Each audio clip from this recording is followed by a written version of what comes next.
Here we go. You really think you have a chance against us, Mr. Cowboy? Hey, motherfucker. What do you like to do? Oh, I don't know. Play chess. Screw. Well, let's play chess. They give off to Jonathan Taylor. Jump cutting his way close to the goal line. He's in there. Touchdown. I-N-D-Y. Jonathan Taylor. Wheeler finds Quan from the logo. Here's Halliburton into the front court. Mishandled it, but gets a shot. Hits it. Hits it. John, I have never been better to be on the air with you here in Indianapolis, a place where so many of my dreams have come true. The Ride with JMV on 93.5 and 107.5. The Fan. I'm very excited that I'm on a team with a point guard like him. Obviously, play with some great point guards, and he's going to be another name on that list. He's probably one of the best in the league at what he does, the way he moves the ball, involves his teammates, leads the guys on the court, the pace. I know playing you guys last year, that was probably my toughest pick and roll coverage was against Tyrese. So just the combination of his shooting and his speed, the ability to go downhill, and him making the right play every single time, that's something that really excites me, and looking forward to it. And it should have Ivica Zubats right there with Jake Query a little bit earlier today. That podcast, I'm sure, is up right now, 1075thefan.com. And the reason being he says that is because it's absolutely true. And that is something that guy has not had as a member of the Clippers. He had guys, and listen, James Harden has been described as a terrific passer and is an assist guy, but willing all the time an elite level to the Halliburton level, that's not it. It is different. And it will be different. And you should be a dude that is incredibly excited as a big guy to be playing with Tyrese Halliburton. Especially, you watch what he did. All you have to do as a big to see what he did, what Miles Turner was when Miles Turner was here. Think about that before, and then think about it now after. It's a mess. It's a disaster. I know that there are other circumstances, but we'll look at it as face value. An absolute messy disaster. And as I mentioned to Jake, too, the thing that Zubats brings to this team is something we haven't seen around here, I would argue, since Sabonis. Offensive glass opportunities, second chance opportunities. Easiest shot in basketball is off the offensive glass and a kick out and a step into at three. These guys all make those into layups. Down low, the one thing you won't have the rim protection, and I know a lot of you laugh on the rim. Well, Miles wasn't the rim protector. He had the reputation of it. And oftentimes, much like you see along the offensive line, for example, on the Pro Bowl, you make that, and people recognize that because of what? Because of reputation. Just like a reputation of being able to knock down a wide-open pick-and-pop looking three. The reputation is there, so you have to heed to that reputation. You have to recognize it. But no, I like it. And the point I was making to Jake a little bit earlier regarding the trade, and you have to be fortunate for 1 through 4. You do. And believe me, I hate talking about a team losing, but it is going to be better off in the long run that you set yourself up as best as possible to secure a 1 through 4. And that's even if you get the guy that never plays when he has the sniffles, like last night, where clearly his team didn't need him because they went out and knocked off previously unbeaten and unanimous number 1 in the nation, Arizona. I hate Kansas, but that was one hell of an effort. Floyd Badunga from Kokomo was outstanding. There was some desire being shown there last night. And then the superstar player, the lottery selection was sick. That guy misses like every 5 minutes. Now, I will say this. I'm not going to suggest that's how it translates to the next level. because we've seen this before, and then guys don't have an issue. But right now, you kind of look at it and you're thinking, that dude never plays. And didn't need him last night. Yeah, I'm not a big fan of Kansas whatsoever, but that was one hellaciously awesome game. And Arizona just keeps coming and coming. But it is easy to see why anybody out there would want to play with Tyrese Halliburton. I cannot wait to see, and Zubac's kind of got me on this kick right now, cannot wait to see Halliburton's return, getting stronger, being able to do now some of the things that he was incapable of doing, maybe even on the defensive end, being a little bit stronger. And then getting that desire of having to sit out the entirety of the season after just a high level of success. And you go to this high level of success and being the talk of the NBA postseason to, in one stinking moment, having the rug pulled out from under you.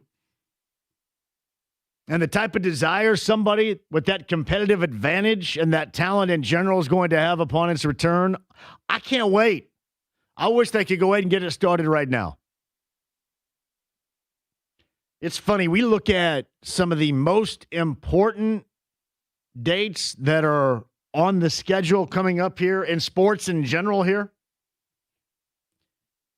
And you look forward to the Final Four. I just look forward to being out again one of these days. That'd be great.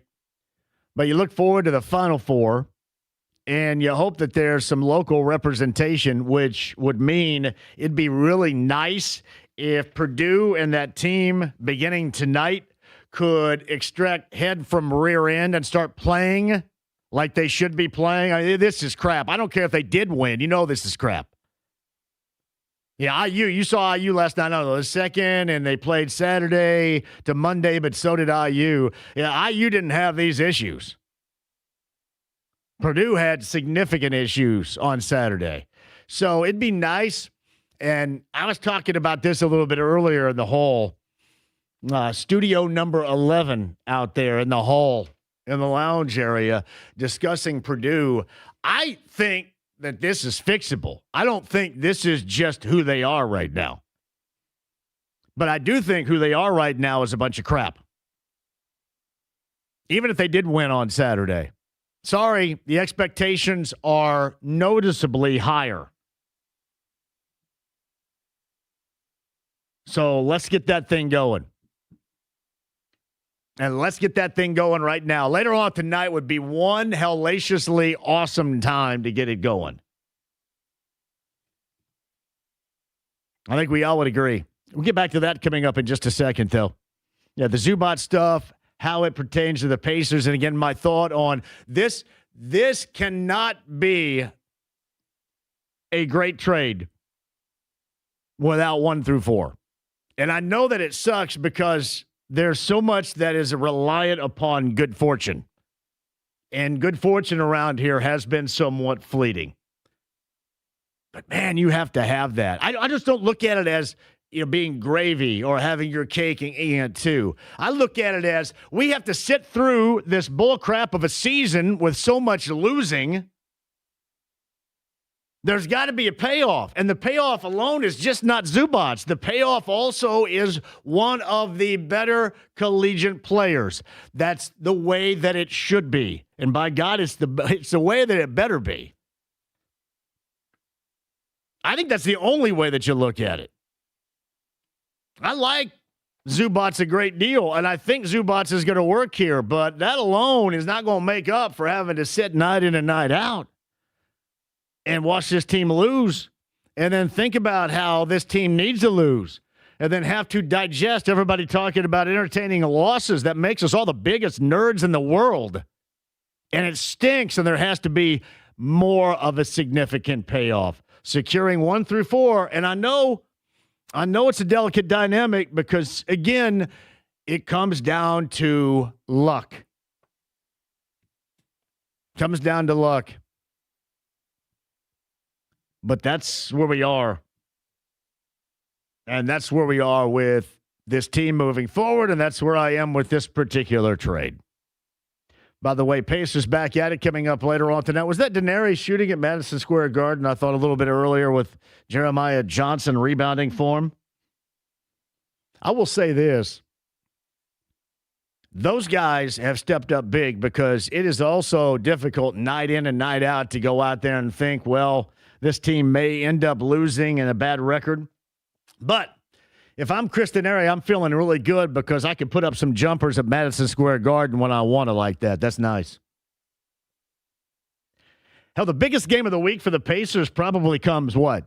Tomorrow night in Brooklyn? Because that's a winnable game. I will also suggest this. Pascal Siakam making the All-Star game, I love it because that's exactly who he is, and that's exactly what you want in a player. I love that part of it. In a very bad season in terms of winning and losing, that is also a bit of a payoff. The ultimate payoff is going to make sure you secure 1 through 4. And that's the only way this trade lives up to it. And that's even if Zubac plays, as I think we all would understand and anticipate very well. Just get 1 through 4 in here and move on down the line. That is my thoughts. You know, I mentioned the Boilermakers. Boilermakers coming up later on tonight on the road at Nebraska. That is a 7 o'clock tip time. Did you secure anybody with the Boilermakers, James? We got Brian Newbert at 5 o'clock. Well done, buddy boy. Shout out to Newbert. Chad Buchanan is going to join us coming up in the 4 o'clock hour, the Pacers general manager. I wonder what a private jet flight with the newly acquired Zubac is like for the Pacers general manager. The other thing I want to know, too, because we all get caught up in this. I don't, I guess, more than you guys do. But we all get caught up in, like, crunching numbers. And in this era of technology, you can just start, like, playing and, you know, seeing what hits and what doesn't hit. I wonder if the Pacers at all are working the numbers on what they believe, and this is getting uber nerdy right here, what they believe is going to be the most excellent position to secure 1 through 4. I wonder if they're running the numbers on that. There's got to be a way. There's no way that Ted Wu's not running the numbers on this. We'll talk to Chad coming up here at the top of the hour. Greg Rakestraw is going to join us. What's going on in high school basketball? What's going on collegiately? You have Butler and UConn. That is coming up tomorrow night. Braylon Mullen's back in town. I was talking to his dad a little bit earlier today. I think Braylon's going to join me. I am out tomorrow. I think Braylon's going to pop on here. That is coming up on Thursday. So Thursday for Braylon. We were going to try to do it today, and I think Danny Hurley, they were getting in town, and they were doing something, and then they changed up something else. We'll see. But Braylon coming up on Thursday, I believe. And this has been a massively disappointing stretch for Butler, which has really transitioned into Butler fans detaching themselves from this season right now. And this season and the future is all within significant question right now. You go back to the weekend of that loss on the road and the fashion in which they lost to Marquette. It is the way that it is. That's coming up tomorrow night. Yeah, I did eyeball Southern Illinois 15 better than Indiana State at home. You talk about a mess right there at 3-11, the Mo Valley, too. Yeah, that is twisting and turning in a bad light over in the TH without question. But IU last night. I know Oregon's not any good. Oregon came into the game, losing 9 straight, now 10 straight. They had some moments where they looked pretty decent. They look like at times they have some talent, but certainly folded. And Lamar Wilkerson hit a shot from every conceivable angle. And I don't know. I didn't run this myself. I'm saying run the numbers a lot. I think I'm in love with it. But I didn't take a look at this myself. He missed his first 4 shots. Does anybody miss? When's the last time? Anybody want to run the numbers? When's the last time somebody missed their first 4 shots from the field and then ended up with a 40-plus point game? Has that happened? Has that ever happened? Somebody down in Bloomington, from Rab Johns to what's that Bykoff guy, or somebody down there's Jeremy Gray. Somebody had to take a look and do a little bit of research that I sit here before you right now suggesting I didn't do. You missed the first 4 shots from the field, and you end up with 40. Yeah, I heard what you're saying.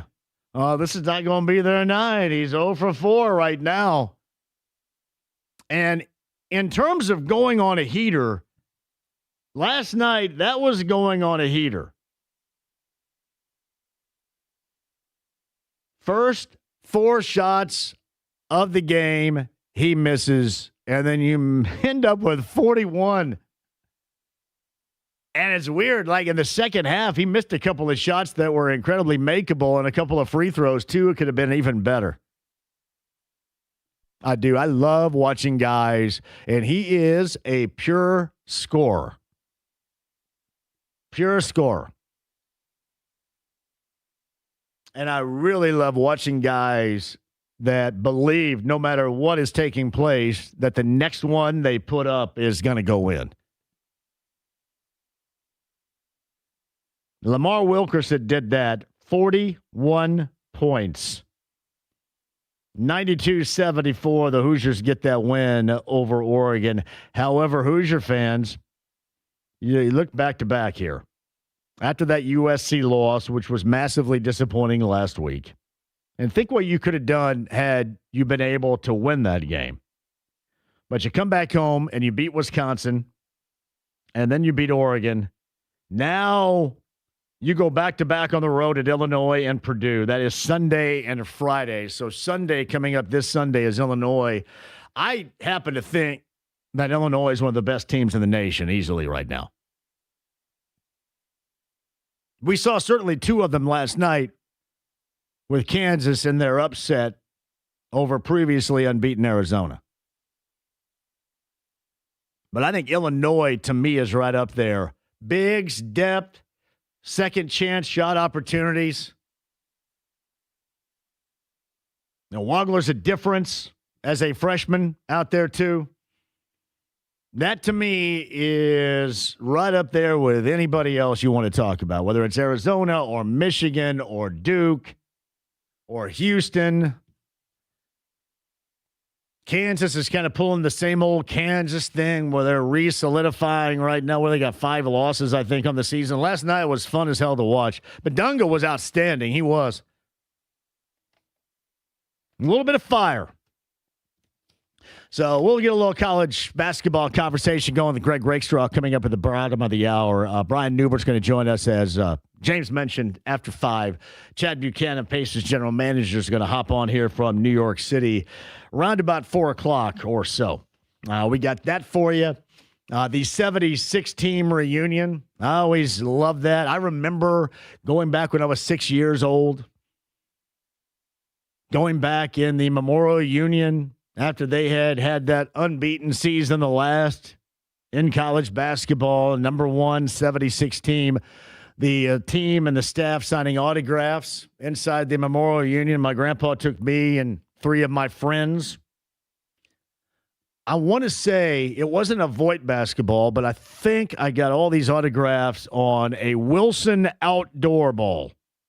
And what is interesting about it, this Wilson outdoor ball from 1976 looks pretty similar to the ball that is used, and the feel is somewhat similar, too, to the ball that is used in major college basketball today. Very similar. And we used to make fun of it. We made fun of that and the Voights, these outdoor balls, and they stink. And these basketballs feel just like those now. But we go to the Memorial Union, and we get the basketball signed by all the players. My grandpa at the time had a big, wide, all-white, Barney Miller-style, mid-'70s clip-on tie. He didn't have a basketball, so he decided to take the clip-on tie off and have the team members sign that. That's still around someplace. But it's always cool to see that particular recognition, and there's going to be a bronze statue of Bob Knight down there, which is also certainly necessary. We learned that last night, and I think 446 is going to be named after him at some point too. So that's also going on. A lot happening. A lot happening, too, on a Tuesday afternoon. You're going to go outside if you haven't been outside. I'm assuming you have, right? It's about 53 degrees. It feels like it's 80. That's how cold we have been. It's not so much how warm it is out there today. It's how warm it is out there today compared to how cold it has been for the past 3 weeks, almost a month. It feels like it's 80. This studio is, as Kiss once famously did sing, it's hotter than hell in here. It's hot, hotter than hell.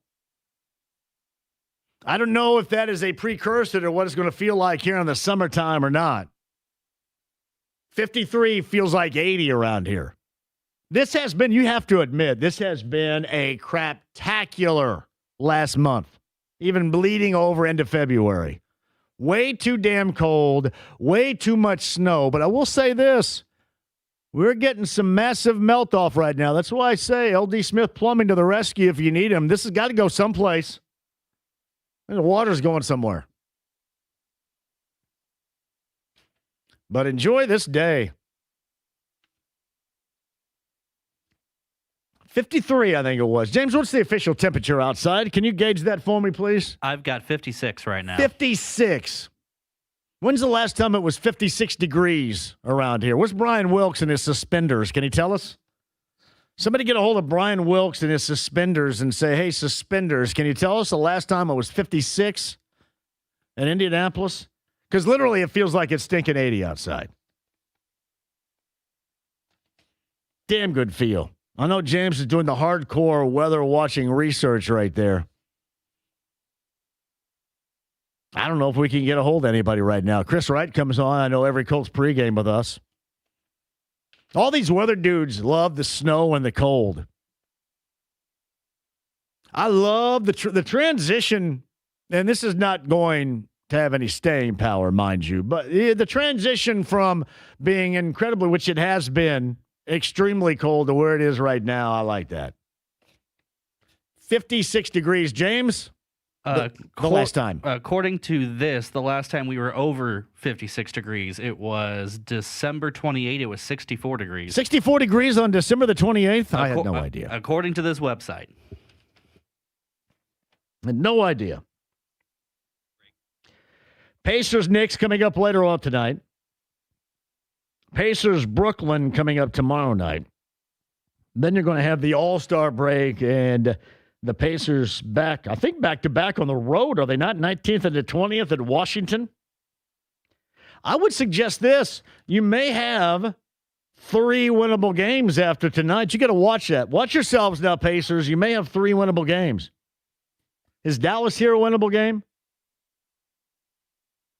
Got a good fight last night with the Pistons and the Hornets. The Pistons are always, it doesn't matter what we're talking about, what team, what decade. And the Pistons are a talented team, but they just always have a level of jackass there that just seems befitting of the state of Michigan where they are. Well done. Thank you, state of Michigan. It's almost like, hey, I'm a jackass. I think I'm going to go play basketball. Sorry, Dusty. Dusty May is going to call me in a second. He go, what are you talking about, man? Hey, I'm a jackass. I want to play some hoop. I'm going to go to the state of Michigan. That was kind of a humdinger by NBA standards last night, though. All right, quick break. We'll come back. Rakes are on the other side. Chad Buchanan, top of the 4 o'clock hour. Newbert is going to speak with us about how this Boilermaker team can right itself. And I've got ideas. I've got theories. Boilermaker fans should also have ideas and theories. You should not write off this season. There's still opportunities for them to have a make good. That make good starts tonight. Because if you go out there and look like you did on Saturday, potential embarrassment by Nebraska in the middle of the Big Ten season on a Tuesday night on the road is not becoming of a team that most thought would be Final Four bound. And may tell you even more of a deeply rooted story about things not being right. Brian Newbert's going to join us coming up in the 5 o'clock hour. Stream the app, HD Radio, AAA Membership Lounge via YouTube Live. Very important date in rock music history. Get to that coming up a little bit later on, too. Hell of a tease for you. Greg Rakestraw's on the other side. Stream the app, HD Radio, AAA Membership Lounge, YouTube Live, 93.5, 107.5 The Fan.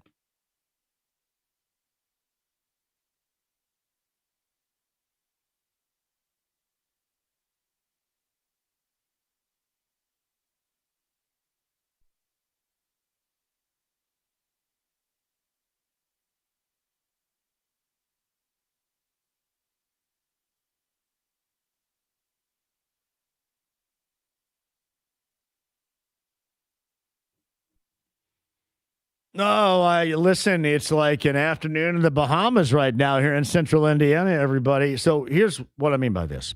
Now's a great time to call my friends John and Chris Love at Love Heating and Air, because you're not going to heavily be leaning with like temperatures in the teens for afternoon highs, leaning on your heating unit. Now is the time to get that bad boy checked up. In fact, I'm going to tell you that because Kendra has called and called to get their fine folks out to my place, and I have not responded. So, like you, I need to make that call too. 317-353-2141. That's Love Heating and Air. Ask for Kendra and set up an appointment so they can check the efficiency of your heating unit. Now is a great time to do it. And oh, by the way, if you need a repair, mention my name, $95 off the service fee, thanks to Love Heating and Air. So that's Kendra right now, 317-353-2141.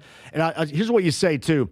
Say, JMV also said that he needs to make an appointment with you guys so you guys can help me out while you're helping yourself out. 317-353-2141. If you need a repair, mention my name, $95 off. That's Love Heating and Air online, love-hvac.com today.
The Ride with JMV. Remember, mum's the word. Certainly, but Mum. 93.5 and 107.5. The Fan. Nick drives it down to the baseline. Down out to Sam Alexis. Back out it comes to Lamar. Lamar's got to get a shot off here. Forces one up. And hits! Unbelievable. Step back, fadeaway jump shot by Wilkerson for his 40th point. Wow. 85-66 Indiana. Don Fisher, voice of the Hoosiers, and Wilkerson going with the repertoire. That means you're really good offensively when I can describe you as having a repertoire. And he absolutely has a repertoire. Chad Buchanan, top of the hour. Brian Newbert, Boilermakers. Let's get back to being in the neighborhood of what you should be. That starts later on tonight in Nebraska. I love the Bears. So Portage, Indiana says, hey, why don't you guys come here? We'll do everything for you for free. This is how hard the armpit of America has to work up there to get anybody to, yeah, yes, come on, free. Everything's free. Up here in the armpit, we're free. yeah. Sorry, Tony Donahue. That was mostly for Tony Donahue. The armpit. Yeah, the Bears is going to dangle this thing out there and use the pit and abuse the pit and leave the pit. Exactly like most of the pitters, if you will, going through high school, ended up not having a prom date, just like this. On the Andy Moore Automotive Group hotline, he didn't have any issue down in Lanesville, Indiana, back in the 1990s. Our friend Greg Rakestraw joins us now. Hello, Greg. My only issue back home was being related to half of the females in the high school, so it kind of narrowed your options. But amongst those I was not in a gene pool with, I did quite well. Thank you. That is the best retort we've had on here in a long time, right there. Let me tell you. And I will say this. It was a damn good thing that my last name wasn't Yoho back in the day, or I couldn't have had any dates either in Greene County. So I know exactly what you're talking about. That was no hose for the yo-hos. Well done. No doubt about that. All right, so I have my ideas about the Boilermakers trying to get back on track. I think this is the night you do it, or this is the night where you have amply more issues than what we can even talk about right now on the road against Nebraska. Would you agree? Yeah, and again, you've heard me say this for the last couple of years, and I don't know if this is the guys agreeing or kind of thinking the same way. Because it's one thing for me to think it, fans think it, different thing when the players and the team think it. And that is that, hey, just wake us up in mid-March. Well, you can't do that to the actual basketball team. They need to go and find a way to get some wins and get some W's. So, and this is the type of team where if you don't have a significant problem, you're going to get fired up for this game, and you're going to showcase your skills that you really are a team that is in the mix for a national championship, for a Final Four berth, et cetera. If you kind of halfway put yourself in the motions on this one, now you recognize there is a legitimate problem here. So I do think this is a game we're going to learn a lot about Matt Painter's team. Why do we see a team with really a lack of energy that is startling? And oftentimes you've got dudes out there that look like they're really not having fun playing with one another. Now, I know that if you're not playing well, that you can look like that, but I would think this group is far too familiar, veteran, and understanding of everything to let that seep in. However, it looks like it has with that crew. Right. Again, tonight is the chance to rectify all of that. The Nebraska's not a game you normally get fired up for on your schedule, but it is now. They're in that group that right now is above Purdue in terms of not just the Big Ten standings, but most importantly, national rankings, i.e. what you're going to be seeded by the time the calendar flips from February to March. So if there's not a problem, we'll learn about it tonight. If there's a problem, we'll learn about it tonight. So 3.5 hours from now is pretty important for basketball. And you get a chance to prove it, too, because Nebraska's no joke. That is a good basketball team, and a good basketball team, I'm sure, that's, had this game probably circled on the calendar for a minute, too. So that's no joke if you go up there to do it. There's a lot of things good that can come out of this, but there's also some things bad considering the way they certainly played against Oregon in that win on Saturday. Right, which was, kind of backed up with, maybe not in the first half, but in the second half, kind of how easy IU made things against Oregon last night. Yeah, completely agree. Greg Rakestraw is kind enough to join us on the Andy Moore Automotive Group hotline. Lamar Wilkerson, I mentioned this, and you heard the highlight from Don Fisher coming back in here when you were on hold.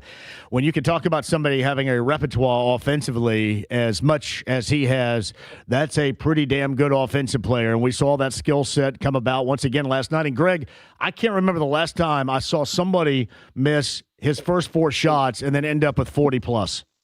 Right. Dude's got an arsenal. Yeah. And the way I would describe it right now is, man, it's just fun to watch because, even when Indiana has been successful, seemingly over the last 7 or 8 years, which obviously given the fact you're on your, third coach since Tom Crean has not been enough, but even when they won games, it was a rock fight. It was just a slog. And is this a championship caliber team? Probably not. But are they a fun team to watch, and are they clearly better and seemingly heading in the right direction? Yes. And the fact that we can kind of have the conversation about Lamar Wilkerson, and he is the best scorer since, and we're going back like 10, 15, 25, 30 years about having that conversation, that's what makes it all the more fun. So at least it is now an entertaining brand of basketball that we are seeing down in Bloomington. It's been a long time since that's been the case. You have any comps to Wilkerson, IU-wise? Anything cross your mind? I saw Eric Gordon be mentioned, but again, his was so brief that he was there, which obviously Wilkerson's case is going to be as well. Maybe you'd want to say Bracey Wright, but again, it wasn't like you had a great taste in your mouth from Bracey's time, with the Indiana Hoosiers. You want to say Calbert Chaney, but again, now you're getting a pretty rarefied air, talking about a guy that was there for 4 years and not just 4 months. So I'm not sure. Again, it's just fun to watch, and so it's tough to have a comparison. One that almost doesn't make you think about the negative times of years gone by. I'm just happy we can enjoy it now. Yeah. Never one game, it'd be like Rob Turner, or the former Rob Turner, right? Something along those lines. Back in the day. It's Greg Rakestraw kind enough to join us on the Andy Moore Automotive Group hotline. I agree. I think we were talking in the hallway. I think the better comp is almost like somebody like Carson Edwards of Purdue, right? That is just an absolute microwave and can get that thing going wherever he can get it going. The years have run together on me now. Not to bring back up a negative memory here, but the quarterfinal loss to UVA was in what year? Because that was peak kind of Carson Edwards going off. And would that be, I think that would be 18-19, correct? Yeah. I think that's a pretty fair comparison. Yeah, it's pretty close. I would agree. We were talking about that in the hall before the start of the show, and I think if you're going to make a comparison, that would certainly be it. So I'm really anticipating Sunday because I happen to think Illinois is an elite level team in this college basketball landscape this year as of right now. And after these last 2 wins, and that was on the heels of that disappointing loss last Tuesday at USC, this is going to be an interesting test to see if this Hoosier team first can hang and has the ability to do something in Champaign coming up on Sunday. That's going to be must watch. Correct. And again, but when you've got a guy that's you kind of I heard you say microwave. Mm-hmm. That's exactly what he is. Can warm up quickly. He can carry you, and so that you've got a puncher's chance every time you go out. And now Illinois. While I know Indiana's off until Sunday, I don't have Illinois' schedule in front of me. Now we'll see. Can a team game plan? Because once you've hit for 40 twice, I'm not sure there's a game plan to stop that. We'll see what Brad Underwood and company have in mind. The other thing that they do so well at Illinois is absolutely attack the glass, and that has certainly not been a forte for IU. So, and we saw that be a determining factor when Illinois beat Purdue at Mackey a couple of weeks ago, too, was the fact that, obviously Wagner went crazy in that game for 40-plus, the freshman did, but it was probably more the second chance opportunities than the glass work that Illinois did, and you kind of wonder how much resistance IU's going to have in that capacity Sunday. Correct, and that's why, again, it's why I don't think this is a championship caliber team, but as we get closer to March Madness, it certainly appears Indiana's the least team that's going to be in the dance, and that was, you've heard me say this was a pass-fail class for Indiana this year. Make the tournament. It's looking more and more like that's going to be the case. So, Greg, this Butler Bulldog team, that was the bottom of the barrel on Saturday, was it not? Yeah. And you kind of get the idea that there might need to be some changes afoot. And obviously, you've got a great opportunity, but there's nothing that tells you they will be competitive with UConn. And you've already lost Jackson for the season. Now it gets announced officially that Stink Robinson is out for the season. And it just kind of gets the feeling that probably there needs to be a change because what you've been doing has not been working at Butler. No, it's not. And I would ask you and people have said this, and I know it's really easy to say right now because it has just been a lot of disappointment, but can it work in that conference with this team? Again, given the financial landscape of the transfer portal of college athletics, in this case, college basketball, can it work for Butler in the Big East? I think it can. It is going to be difficult. But what I would also say is that campus has changed because of playing in back-to-back championship games and parlaying that to a seat at the big kids table. In other words, they're not going anywhere. They're not opting out of the Big East anytime soon because the landscape is so much tougher, even at an A10 level where they were, than being a team that seemingly appears mired mid-level or lower in the Big East. And I will point out the level of success that Chris Holtmann had consistently when he first got the job. This is a team that was still making Sweet 16. This is a team that was, if not top of the Big East, then third, fourth, fifth in that level and routinely making the NCAA tournament.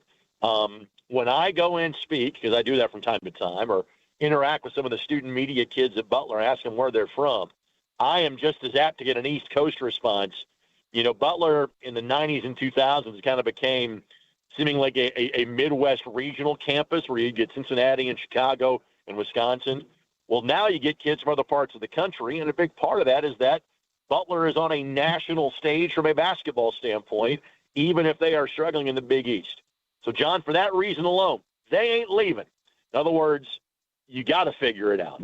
So I don't think they're going anywhere, and I do think that there are financial resources available to them where they can be competitive in that league. I firmly believe that. Very quickly, Greg, before I let you go, you mentioned that changes could be coming, obviously, at Butler. Will changes be coming to Notre Dame? How about changes at Indiana State and Terre Haute?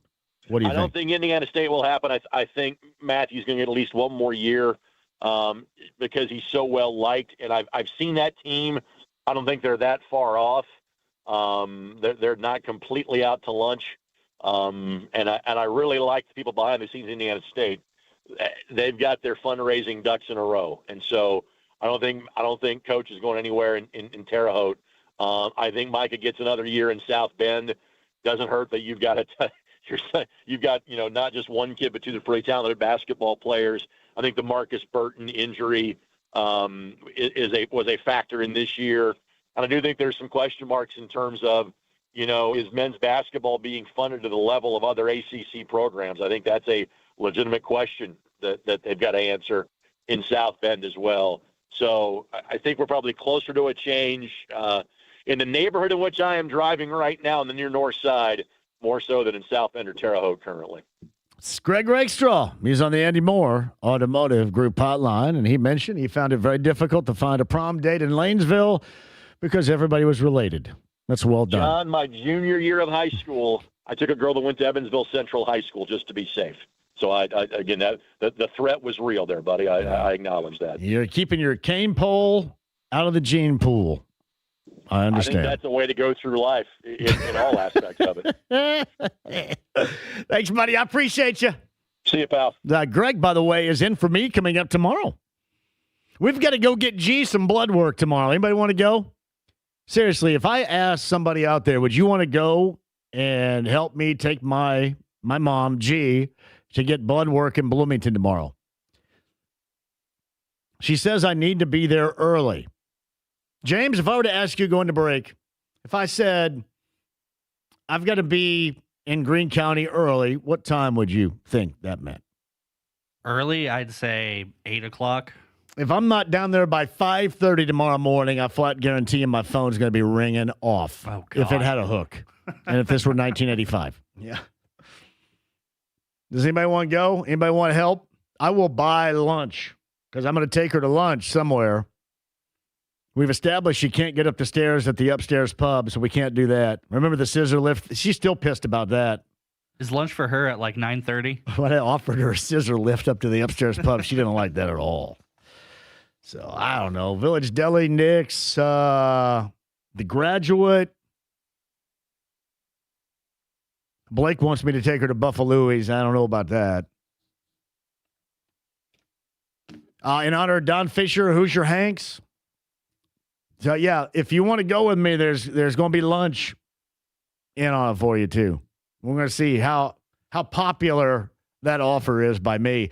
Chad Buchanan coming up at the top of the hour. Are they running the numbers? You got to be running the numbers, don't you? On what you believe, good fortune, how good fortune can shine upon you coming up on Mother's Day. That Zubats and a Buchanan phoning from New York City coming up here at the top of the hour. 93.5, 107.5 The Fan.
John here. I got a great idea. Are you ready? Fellas, Moyer Fine Jewelers are going to help you score big this Valentine's Day. So here's what happens. You get her that piece of jewelry she's had her eye on. You're a hero. Maybe a diamond necklace. How about a pair of earrings? And Moyer will throw in chocolates from DeBrands, roses from McNamara Florist with your purchase. That's, count them up. 1, 2, 3 gifts. One stop. Zero stress. And Moyer makes you look like, as I mentioned, a hero. So go see my friends Lauren and Dan. Valentine's Day is on the way. Check them out at Moyer Fine Jewelers in Carmel and make it simple for yourself. A new piece of Valentine's jewelry. Moyer's going to throw in chocolates from DeBrands and roses from McNamara Florist with your purchase. That's Moyer Fine Jewelers in Carmel. Do that now. Make sure you tell them that I sent you. This is a great idea. MoyerFineJewelers.com. It's MoyerFineJewelers.com. Again, tell them JMV sent you.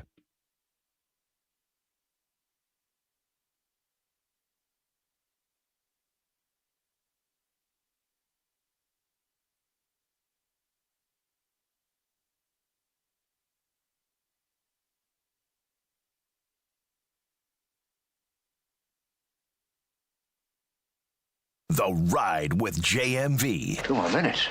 They could be miles off course. That's impossible. They're on instruments. This is going to be a real sweat. 93.5 and 107.5. The Fan. I'm John. Thank you so much for joining us.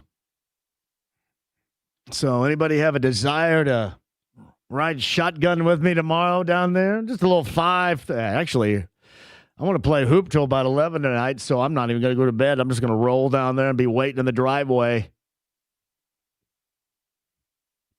Greg Rakestraw is in for me tomorrow. Thank you, Greg, for that. Chad Buchanan, top of the hour. Brian Newbert. You Purdue, Nebraska. You get right or you get ripped when I return on Thursday, because this is beyond bullcrap here. It is. But every excuse you want to give, whoever's fault it is, there's talent and smarts enough with that entire group to get this thing right and get this thing right later on tonight. Or just don't. And then have that as a lasting memory. I don't think you want that. I don't want to see that. And I know that I'm a little bit selfish in terms of let's have some interest coming up here in the month of March. And I know that if you lose tonight, that doesn't mean anything in terms of the month of March. But I think we've all noticed where this thing has been going. Get it right. And get it right at all places. Nebraska later on tonight. I believe that is a Fox Sports 1 game this evening, 7 o'clock. Newbert's going to be here in the 5 o'clock hour to further explain. Chris writes this, JMV, I have the AC on in my truck. No way. Only in Indiana. Who has their AC on in the truck right now, or the car, or the vehicle? Anybody have their AC on? That seems crazy to me. That's wild. I had my window open driving in. Literally, at 56, it feels like it's 70 out there. Oh, it feels fantastic right now. Because it's been so damn cold. JMV, what happened to the Boilermakers and all the picks and ball movement they used to have? I miss seeing Sasha coming off threes wide open. That used to be Lawyer. Now everybody's watching Smith pound the ball and go pick and roll with one player. It's not Purdue ball. I would agree that there's way too much, and I just want to say this out loud. There's way too much ball pounding going on. Way too much ball pounding. Completely agree with that assessment. I don't even care if you miss the jumper, you miss the jumper. But this team looks broke-ass right now, and I do think it starts there. Start moving the ball, stop pounding it. Man, Matt, I completely agree with that. JMV, as I recollect, the last 7 days of December, so glorious, we snuck in some front porch time. Have a great week, sir. The last time we saw temperatures like this, 56, and then some. Completely agree. T. Shaw says, how did you like the Take Me Home encore from Yacht Rock Review last Friday night? That is a quality song. That is not Yacht Rock, T. Shaw, but it was awesome. I'm a big fan of this with Yacht Rock Review. And you'll see this again. We gave away tickets last week. They're coming to Rue Off as a headliner this summer in September. They do a thing called the Wheel of Chorus. I'm sorry, the Wheel of Chorus. And that's pretty strong. But Take Me Home by Phil Collins is an excellent song anyway. And they did that thing up right on Friday night down at the Brown County Music Center. All right, other side, Chad Buchanan is going to join us. Chad Buchanan, general manager of the Pacers. Brian Newbert's going to be here coming up at the 5 o'clock hour. Become a AAA member today, AAA.com. The one thing we're going to have with these warmer temperatures, crevice. Is that plural for crevice? Crevice? Or is it crevices? Canyons will open up in our already incredibly crappy roads around here. You got to make sure somebody's got your back when the crevice open and want to swallow your vehicle. AAA.com. Download that to your smartphone. Hit that button, become a AAA member, and you don't sweat the crevasse. Promise. Chad Buchanan, other side. Don't go anywhere. 93.5, 107.5 The Fan.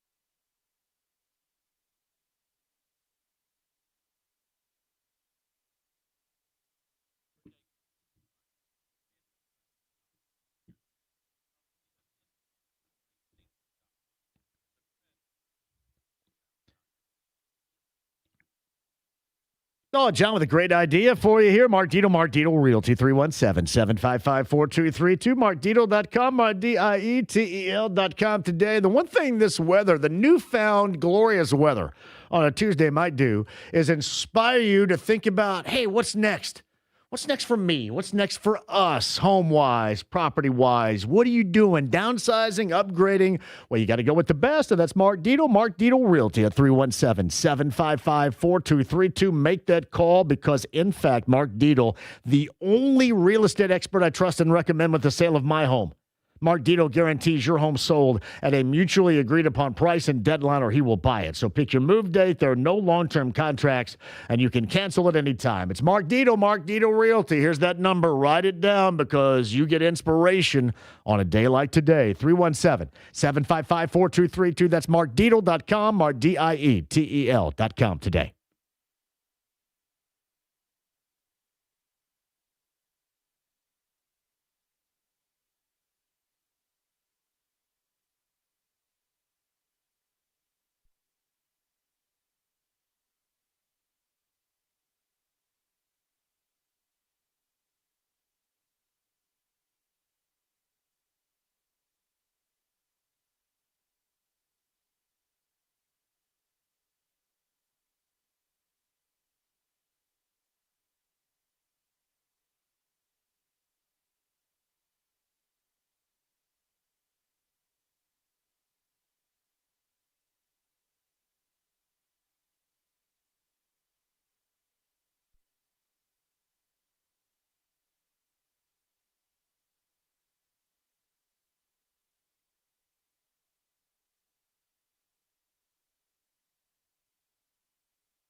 The Ride with JMV. Excuse me, Robo.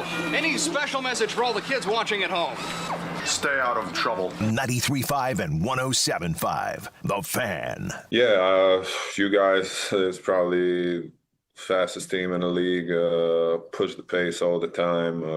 Move the ball a lot. I was kind of used to a different play style. We didn't play as fast, and so it's going to be an adjustment definitely. So I'm going to use this period until the end of the season and this summer to kind of get ready for that, get acclimated to the pace, to the speed of the game that Rick wants this team to play, and I'll be ready.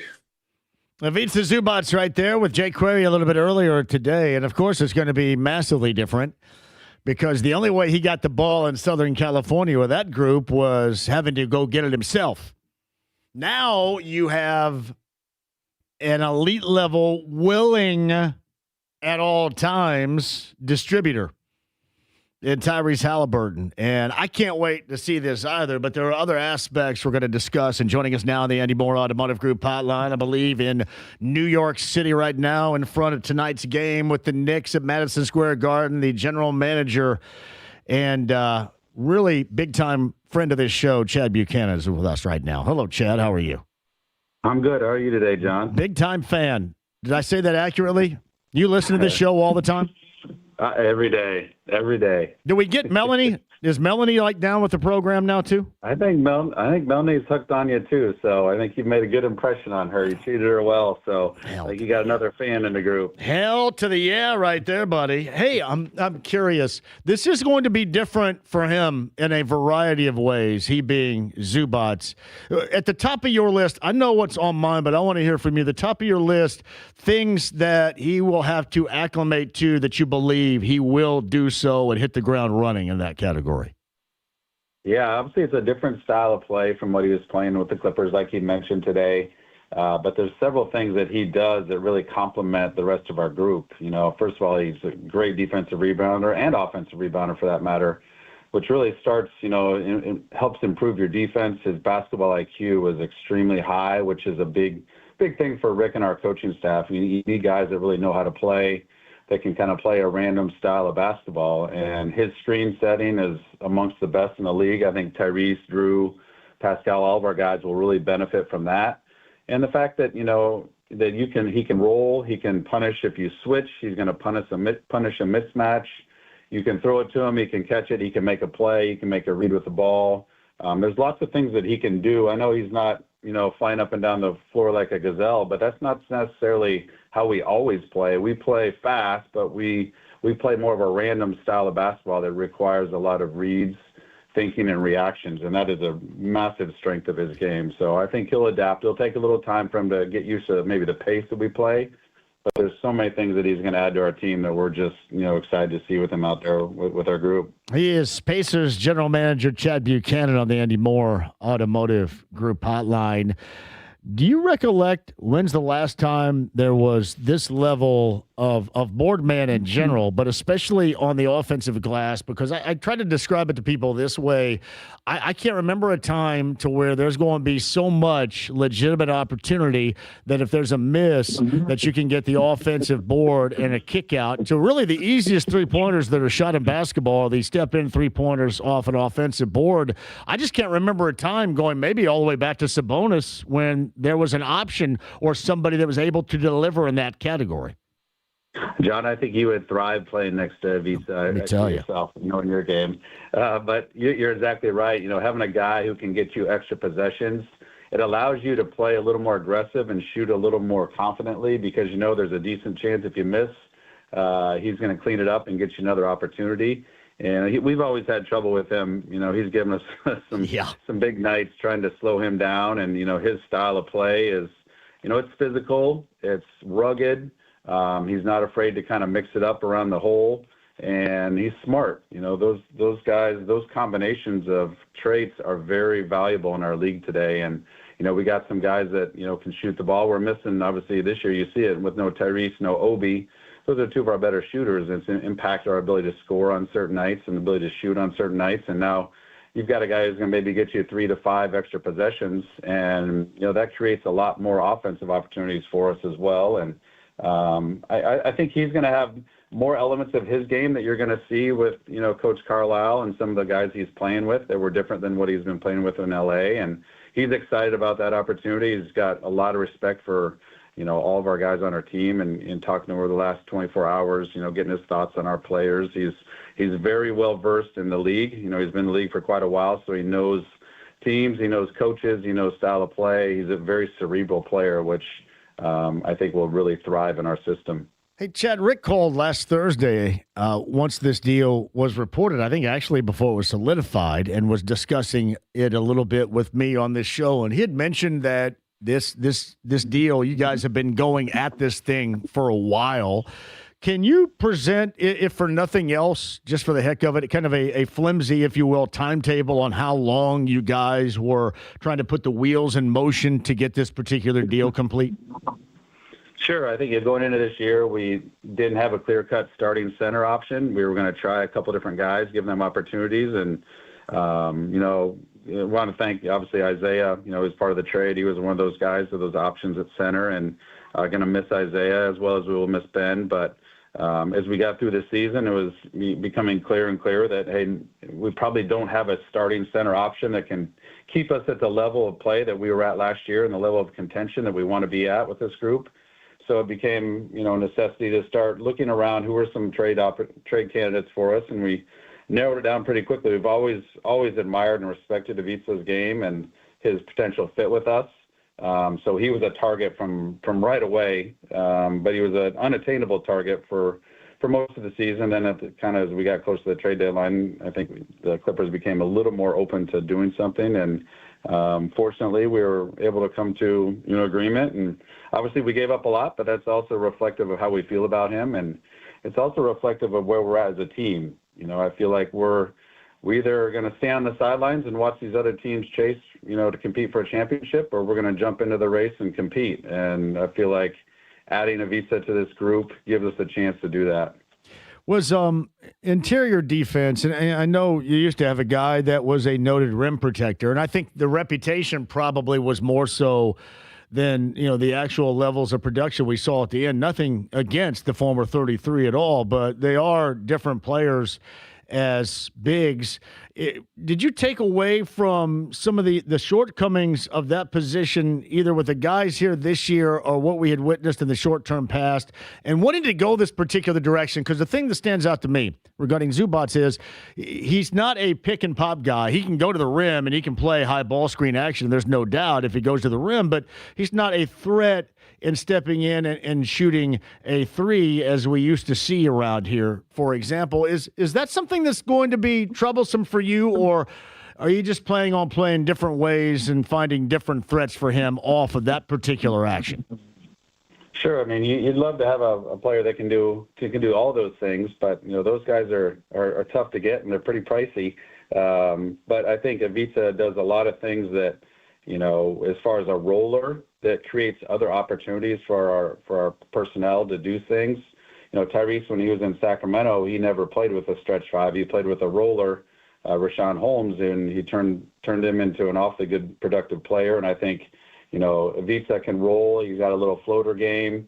He's also got the ability, like I mentioned earlier, to catch on a roll and make a decision with the ball, which is very valuable in our offense because he's gonna draw attention. He's gonna draw some switches. Teams, with Tyrese's speed, it's just a lot easier to just try to switch on him, which a switch is something that Ivica will hopefully devour because that's a big mismatch with a guy with his size and his touch around the basket.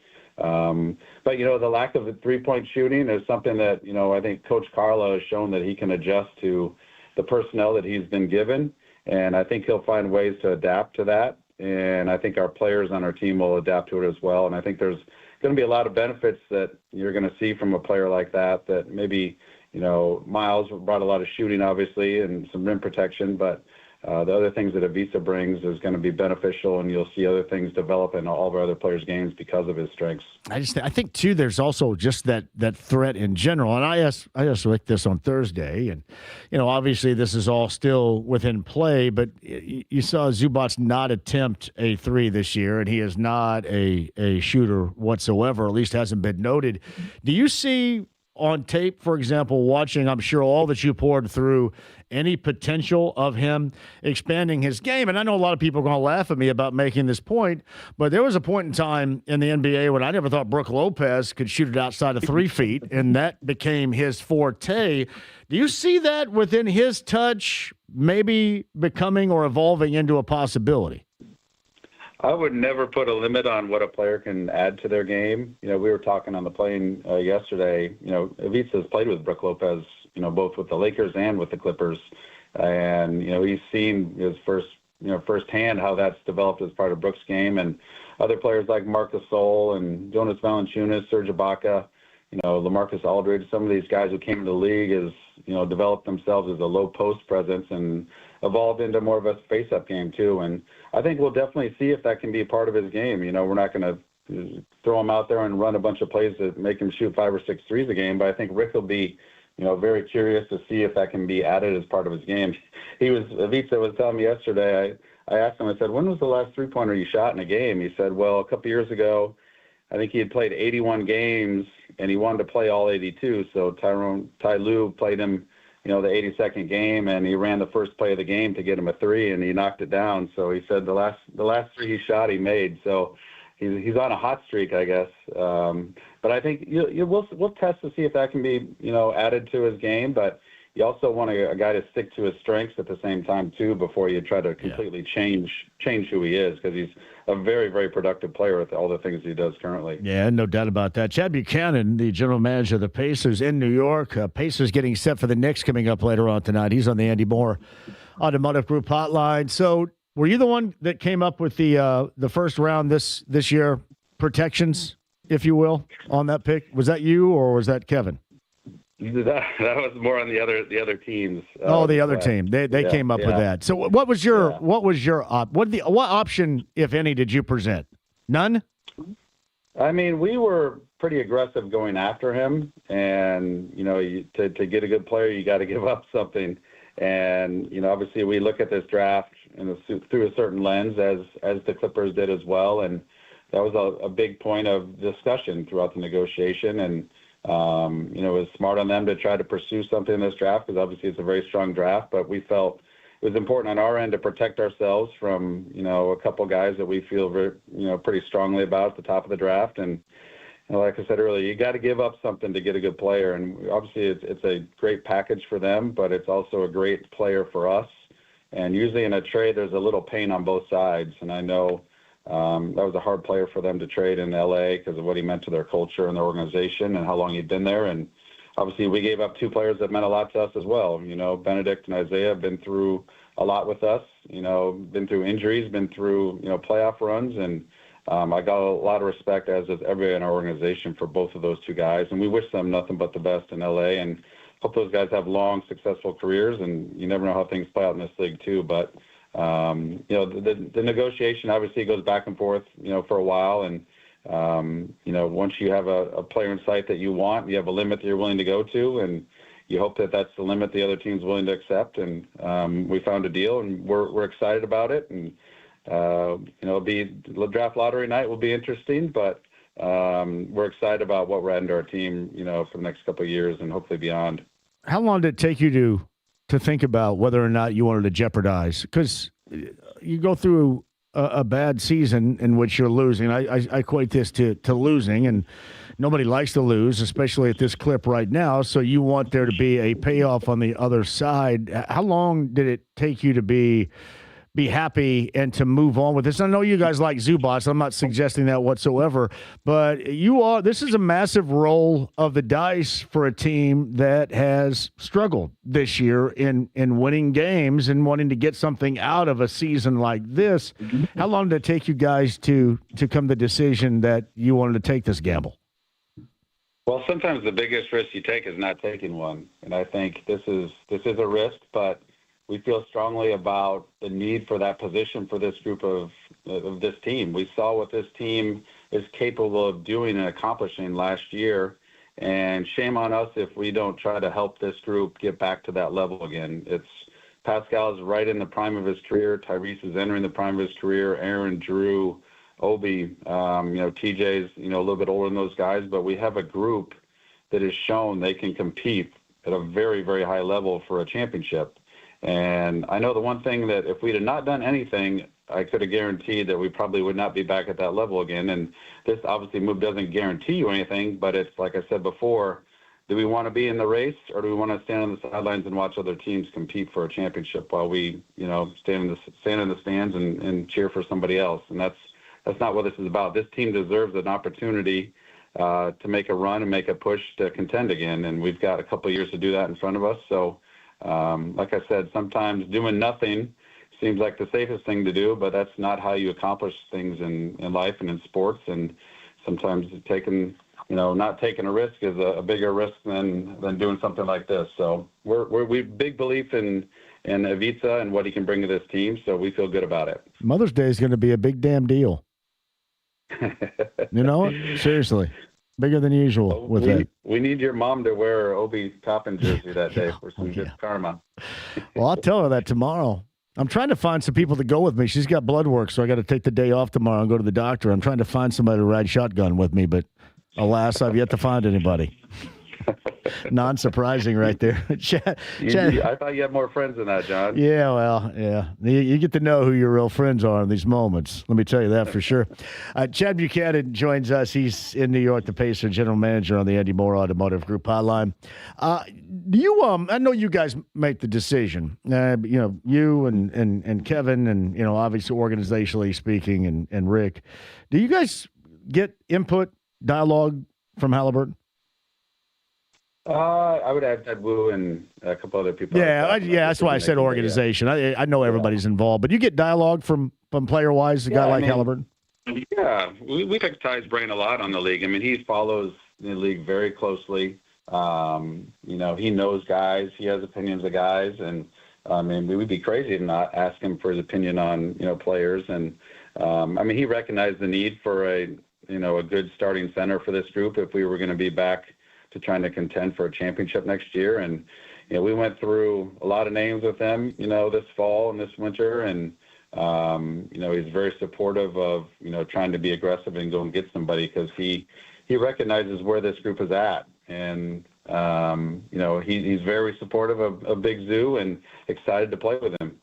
Yeah, it's Chad Buchanan with us. All right, you mentioned Ted Wu, and he is a number specialist. We know that to be true. He may be the smartest guy over there. With all due respect to you guys, he may be accurate. Is he the smartest? Is he the smartest guy in the building? Oh, no doubt. Yeah. No doubt. Him and Coach Carlisle, probably those two guys. Yeah. Well, he didn't get the athleticism, so smarts he got, right? Is that what happened? I'm not going to comment on that one. I got to work with Ted every day, John. I can't be distant as athleticism. So, with that in mind, is there any software that you guys have? Have you run numbers on just how good a fortune it's going to take to get good fortune? If you know what I mean here. Have you guys done that? Let me in on a little. You guys have to be doing something. You just don't go into this without it, right? No, we have an analytics staff that kind of goes through all the odds and, what your chances would be to keep the pick, to lose the pick. We were very aware of all of those percentages. And, it's like I said, sometimes the biggest risk is not taking one. And we owe it to this team to try to get ourselves back to what we tasted last spring. And this is the risk we chose to take, and we're fully on board with that. Are the analytics that you speak of on lockdown here, or are they publicly consumable, as I hope that they are? I think they're probably publicly consumable. If you know where to look out there on the internet, you can. You guys get the same ability that we do? That doesn't seem cool. I thought you guys would have at least a different ability than we do. You guys have the same? You can look at history. We got a little more history we can look back on, and things like that with odds of what where teams have been, where they fell to, where they rose to. So we were, like I said, we were well aware of the risk involved, but there's obviously no guarantee you get to keep the pick, but we're also very comfortable with the player we're getting at the end of the day. And I feel like whenever you're close to competing or contending for a championship, if you can make your team better, because this window may not open again for a while. You just never know in this league. Right. And, to just kind of kick the can down the road a little bit, time goes fast in this league. And, players, their careers get older, and your window is not open forever. And we wanted to keep our window open, and we're willing to take the chance on the ping pong balls a little bit. But like I said, I just come back to how we feel about Ivica as a player and his potential to help keep this team in contention for a championship was really what this was all about. You don't have to get specific in names here, but have you seen live what you guys believe to be the top four that would be available if you're in the top four of this summer's draft? I'm pretty aware of them. I've seen a bunch of them. What stands out to your skill set with all of them? Again, non-specific level here, but what stands out to you? Obviously I can't talk individually about them, but I think there's guys in this draft that are very, very franchise-changing players that are advanced for being a young player, and their production level being so high as a young player is extremely impressive. And I think there's lots of potential at the top of that draft. And there's guys who are not only long-term potential, but immediate, help potential as well. So obviously at the top of this draft, there's a lot to get excited about. How tough was it to trade away Benedict Mather? Very difficult. Anytime you trade a player. I mean, we as an organization, the coaches, the staff, you get attached to these people because they're human beings at the beginning of the day, and you grow with them as they get into the league. These two guys, we were drafted by us, and we, our coaches and all of us, our whole staff has spent a lot of time with them and their families, and that you grow attached to these people. They become part of your everyday life, and at the end of the day, it is a business, and sometimes you got to make decisions that are hard on the personal side of things. And I think both those guys understand that, hey, this is part of their journey as a basketball player. You're probably not going to be with the same team your whole career, and this may not be the last time you have to change teams. But they were very professional about it and understood, the reason why we were making the move. They understood the basketball component of it, but it's always going to be hard on the personal side, seeing somebody you spend a lot of time with, leave your team and leave your locker room. And so it always stings. It always stings, no matter if they're a starter or if they're the end of the bench, bottom of the bench guy. Anytime you lose somebody out of your locker room, it stings a little bit. All right. Final thing, and then I'll let you go here. I really admire at such a high level Pascal Siakam, because these are tough seasons, especially for an incredibly successful high level player. And he has had a great season. I just think it's a challenge to get up. And Chad, I think he plays a lot differently because there are so many guys out. There's a lot more ISO ball. It doesn't pop around. There's so much more on his shoulders. And for him to do and to now rep the Pacers in the All-Star game this weekend, I thought that was honor that was highly deserving. And I was already impressed with him. But this season, even in a losing season at this point, I've been even more impressive with his workmanlike approach, professionalism, and then the results we've seen with him individually. It's been really fun to watch. Pascal is an absolute stud. I mean, you nailed it on the head. He is what he's shown this year through a challenging season with our health of our team and, some of the luck that we've, had to deal with and he just continues to battle and hoop every night. And he's a vocal leader in the locker room. He brings it every single day. I mean, I've just grown more and more, add more and more respect to what he's about and how he goes about things. And I was talking to him today after shoot around, and I said, we owe it to you to try and put you in position to win another ring next year and in the coming years, because you've gone through a lot this year and just continue to just bring it every day for us. And to have him see him get rewarded with an all-star nod for a team that hasn't won a lot of games shows you the respect that he has around the league as well. Other coaches recognize that he's continued to perform and they continue to compete every single night for a team that's just had a hard time finding wins this year. So there's a mutual respect around the league, and everybody in this locker room, this organization just thinks the world of that guy. And hopefully we can get him back to the mountaintop in the next year or two. All right, let me check my notes here. Ted Wu, smartest guy in the building, not the most athletic guy in the building. Well, I don't think Ted is probably in contention for a 10-day. We'll put it that way. Oh man! All right. Well, hey, if he shows up at your pickup balls at Southport, you want to match up with him, John. I would match up. Yeah, he'd be in trouble. I don't think there's any question about that. They'd be fun though, but he would definitely be in trouble. All right. Well, let's see what happens. Hey, is there any way I want to do a live show during Mother's Day when this all are you going to be sitting up there? They still do that big production, right, with the lottery? Or is it going to be you or Kevin? Or who's going? They do it at the combine, and they have one of us will be in the back room. We'll have to figure out who we think has the luckiest charm with them. And who would you go with right now?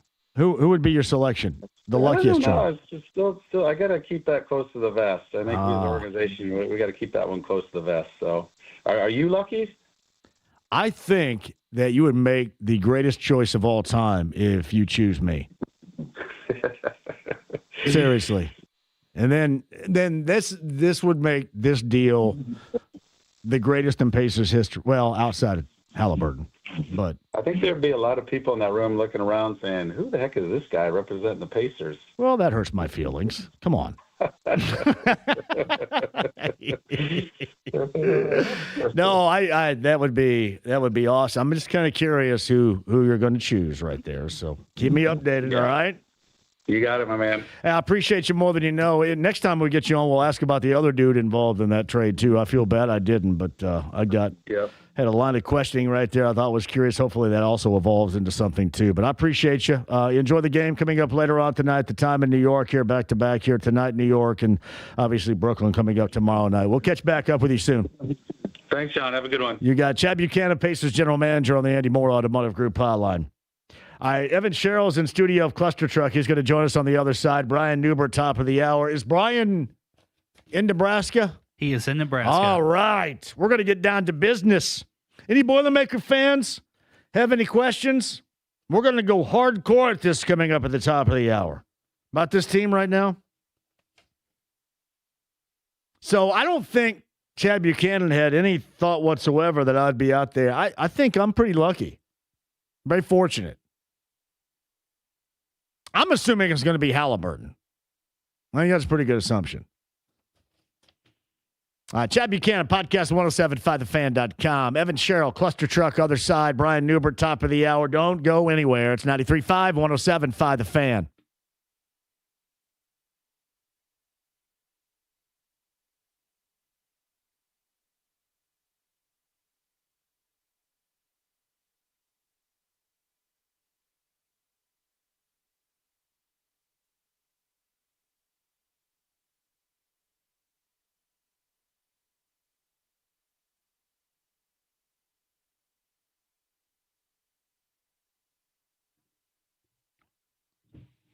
Hey, it's John for WeGrowHairIndy.com.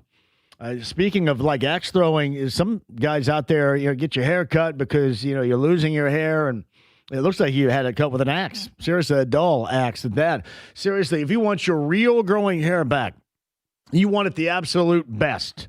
It is WeGrowHairIndy.com because that's your option at 317-522-2995. I know a lot of you, if you're going bold, you're okay with it, and there is zero wrong with that. Well done. But if you want your real growing hair again as an option, give them a call. That's Darren Andrews, 317-522-2995. Do that today. WeGrowHairIndy.com.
The Ride with JMV. It takes him a second to get on the stool because he's under 5 feet tall. 93.5 and 107.5. The Fan.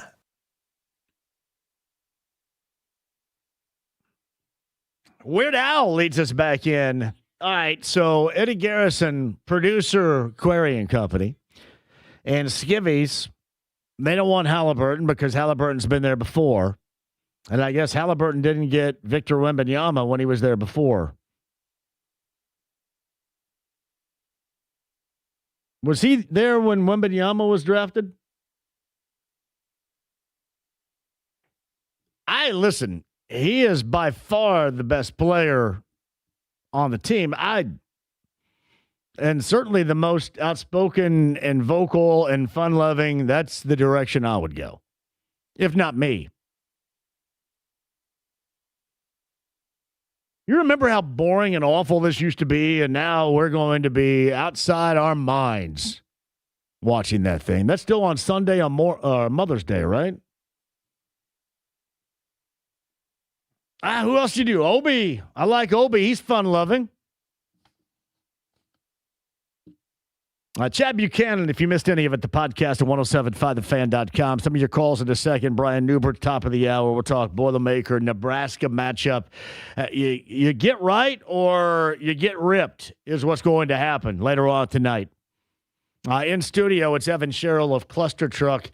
Took the week off last week, but is back with a bag full right there. How you doing, brothers? I'm doing well. How about yourself? Got a bag full of food, do you, from Cluster Truck at clustertruck.com? Bag full of food, yes. We got salmon and roasted veggies, of I course. love that, buddy, the salmon. Brought some hummus, side of carrots and celery. The hummus you were right about the hummus being excellent. Spectacular. And I'm a connoisseur of hummus now, and I know what good hummus is, and that's really good. Very nice. And then we got our brand new Thai red curry with steak as the protein for James. So James has got explain that Thai red curry. What the hell's going on there? Yep, Thai red curry. It's jasmine rice. We make the Thai red curry in house. It's got edamame, sweet potatoes, arugula, basil. And then you can add your protein of choice, chicken, steak, tofu, or our chipotle marinated shrimp. So James went with the steak. What is edamame again? What is that? Is it like, is it dried up like pea pods or something? Is that what that is? That is a great question. I will have to research that one. I am not. You know who's told me that was before, James? Carl, Tony Katz's producer, Showbiz. I think he's not far off. I think it's some sort of pea pod type thing. He brought me a bag of it, and it was all like freeze-dried or something, and I had to drink like 5 beers afterwards. I had one because it barely can choke it down. Edamame. It is apparently an East Asian dish prepared with immature soybeans still in their pods. Okay. I need to prepare better. This is the hard-hitting stuff. Well, no, I'm just, I've known what it was before. I just can't remember what it was. I always think it's some kind of pea pod. I've never had a soybean. I've never had it on its own. In this dish, though, fire. Very good. So I told James he's got to let me know what he thinks. So I like it now. You've made the transition official, haven't you? You have gone now from meat to protein. Protein. Is every meat you're talking about protein now? What protein it is? I think because it makes us all feel better about it now. Yeah, well, everybody needs protein, you know. We get into protein now. Yeah, absolutely. So yeah, like I said, in that dish, chicken, steak, tofu, or house marinated chipotle shrimp. Wow, James has got it working right there. Then. Yep. I also threw a red velvet cookie in the bag for James this month, and so February and March we're running a Red Velvet for Riley campaign, inspired by their Red for Riley campaign. And so for every cookie we sell, we'll donate $1 to the Riley Children's Foundation and then a cookie to a nurse at Riley as well. Red Velvet is still incredibly popular. There was a point in time when there was nothing Red Velvet out there. And Really? now there's a lot of Red Velvet. Yeah. I love Red Velvet. I'm a big fan, and these cookies are great. Large chunks of chocolate and white chocolate as well in the cookie. So it is nice. Yeah. And we're coming close to the month of March. That is a big month for you guys at Cluster Truck, isn't it? Oh, yeah. Yep. In March, we'll have our Dunk Fest special. It is cheesy bread, 2 pounds of strips with dips, chicken strips and dips, chips and queso, churros with the caramel sauce, everything dunkable. We talked about adding the hummus last time. I think that's a hell of a plan right there. I will say this, and you do send vegetables. You said you don't have to jack with the celery. I can just do the carrots. Yeah. Because I don't really do the celery, but I do the carrot. I never had carrots until like 3 months ago, and now every night hummus and carrots. And you think my eyesight would be better because that's what I was told, but it's not. So I don't know if it was too late. But the hummus, that's very dippable. Yeah. Oh, Yes. yeah. No, you're right. You're right. And, you can also get our warm pita bread with that. That's what I typically go with the hummus, and that's phenomenal as well. But Dunkfest special, $39.99 for the month of March and into early April for the tournament. So, That is beautiful Yeah. right there, too. Did you ever add cottage cheese to the menu like I have thought and Nope. asked before? No cottage cheese. Why haven't we done it? Because you just don't have could you not put that on the side of something and do it, maybe? It could definitely go on Do you the like sides have track. what kind of sides do you have right now that you just kind of will throw in? Well, nothing is just a throw in a cluster Okay. truck. I should Gotcha. say that. But, tater tots, sidewinder fries, chips, and a bunch of different house-made dips, queso, charred salsa. So is guac. cottage cheese a side or is it a throw-in? That's a fair question to ask. I Do you think just throw it in? If we did it, it would definitely be a side. Do you have coleslaw? We do have coleslaw. So yeah, that's- we that's a make side? coleslaw in house. Yep, and it is a See, side. that's such a disrespect for cottage cheese. How's coleslaw gross a side and cottage cheese isn't? Come on now. That's a slap in the cottage cheese face. You have me stumped here. Yeah, no, I'll have to. I'll have to bring it back to the chef's attention. We got to make a coleslaw, JMV coleslaw, or not coleslaw. No. Sorry, cottage cheese. That'd make Wow. JMV sick right there. Don't do that. Don't let John try and talk you into supporting cottage cheese. It's disgusting. It's such a disrespect to cottage cheese right there. That is a side. If you're going to have sides with coleslaw, cottage cheese, do you have mixed fruit? We used to. We don't anymore. We did used to have like a fresh fruit though. It was fresh cut fruit. So Oh, that's good. it was good stuff. No peaches, though. Just take the peaches No out of that peaches, bad boy. yeah. We don't want any peaches. No doubt about that. Now, you guys do a great job. So you got a great deal going on right now. Clustertruck.com, correct? Clustertruck.com. Use code BIGFAN at checkout. You get $5 off your order. That's nice. Yeah. Especially on a night like tonight, day like today. Everybody's celebrating outside right now because we finally get some warm temps. It is glorious outside right now, Evan Sherrill. It is. And also, Valentine's Day coming up this weekend. Oh, yeah. My buddy texted me like 2 weeks ago asking if I knew a good place to get a reservation. They're all booked up. Just order Cluster Truck to your house, spend the night at home, put a movie on. That's a good date right there. That is. And it's very cost effective, yeah, too, absolutely. right there for you, too. And it looks like you put a lot of thought into it. I mean, there's Exactly. no half-assing going on here. You put a little thought into it. And Absolutely. yeah. You get $5 off with code BIGFAN. Yes. And it's on Saturday, too, right? Valentine's Day. Oh, yeah. And then you can play the JMV Takeover. And I think I'm going to do some requests and dedications. That's good. I on like Saturday that. night. That's a good idea. If you were going to, for your wife, if you're going to request and dedicate a song for Valentine's Day on the JMV Takeover Saturday, what would it be? Oh, my gosh. I think you've already lost it. Yeah, right that's here. bad. That's really bad. You're taking Oh, the big man. L right here That's on the bad. air with that. That's really bad. James, if you had a girlfriend ever, just joking. if you had one, what would be the request for your made-up girlfriend, make-believe girlfriend? Let's Get It On by Marvin Gaye. Ah, Oh, that's good. See, that was yeah. quick. I got it though. Now, New Flame by Chris Brown, Usher, Rick Ross. That's the one. New Flame. Okay.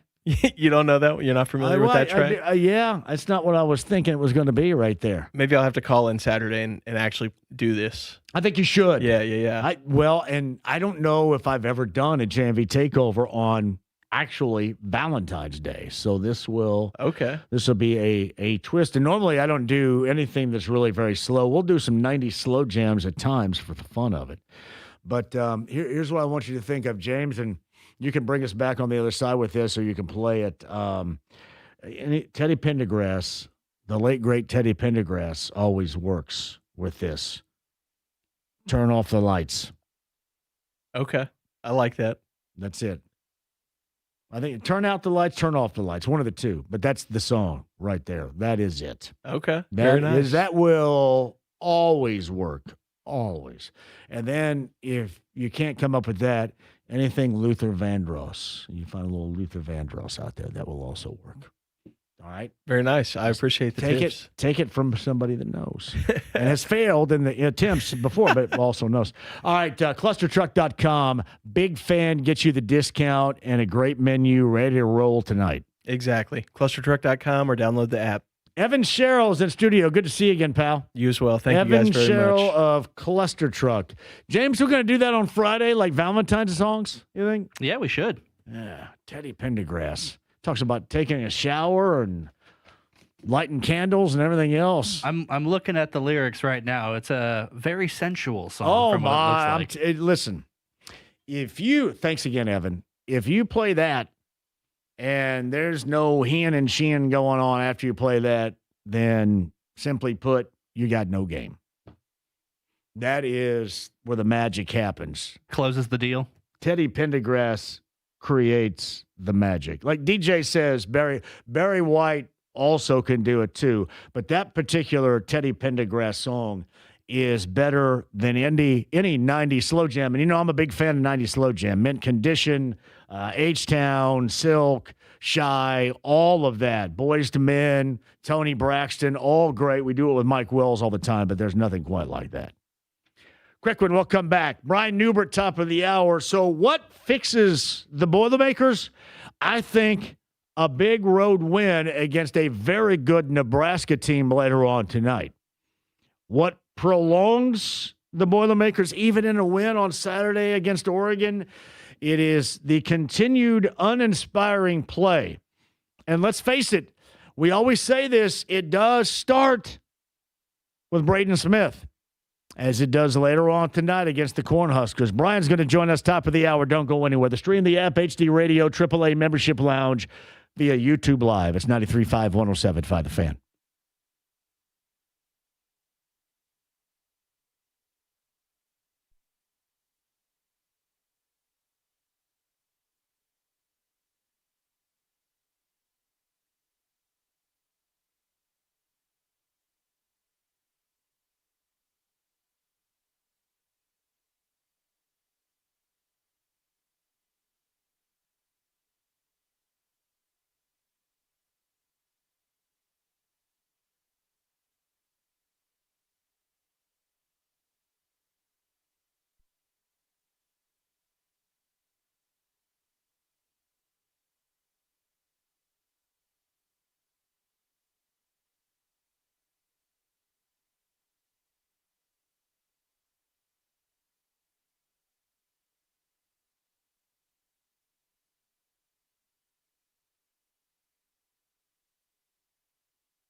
The Ride with JMV. We're not going to fall for a banana in the tailpipe.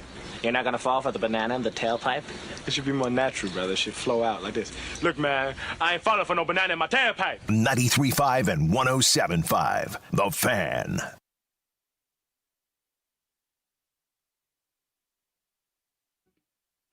All right, fellas, this is it on the All Request JMV Takeover for Valentine's Day, Saturday night.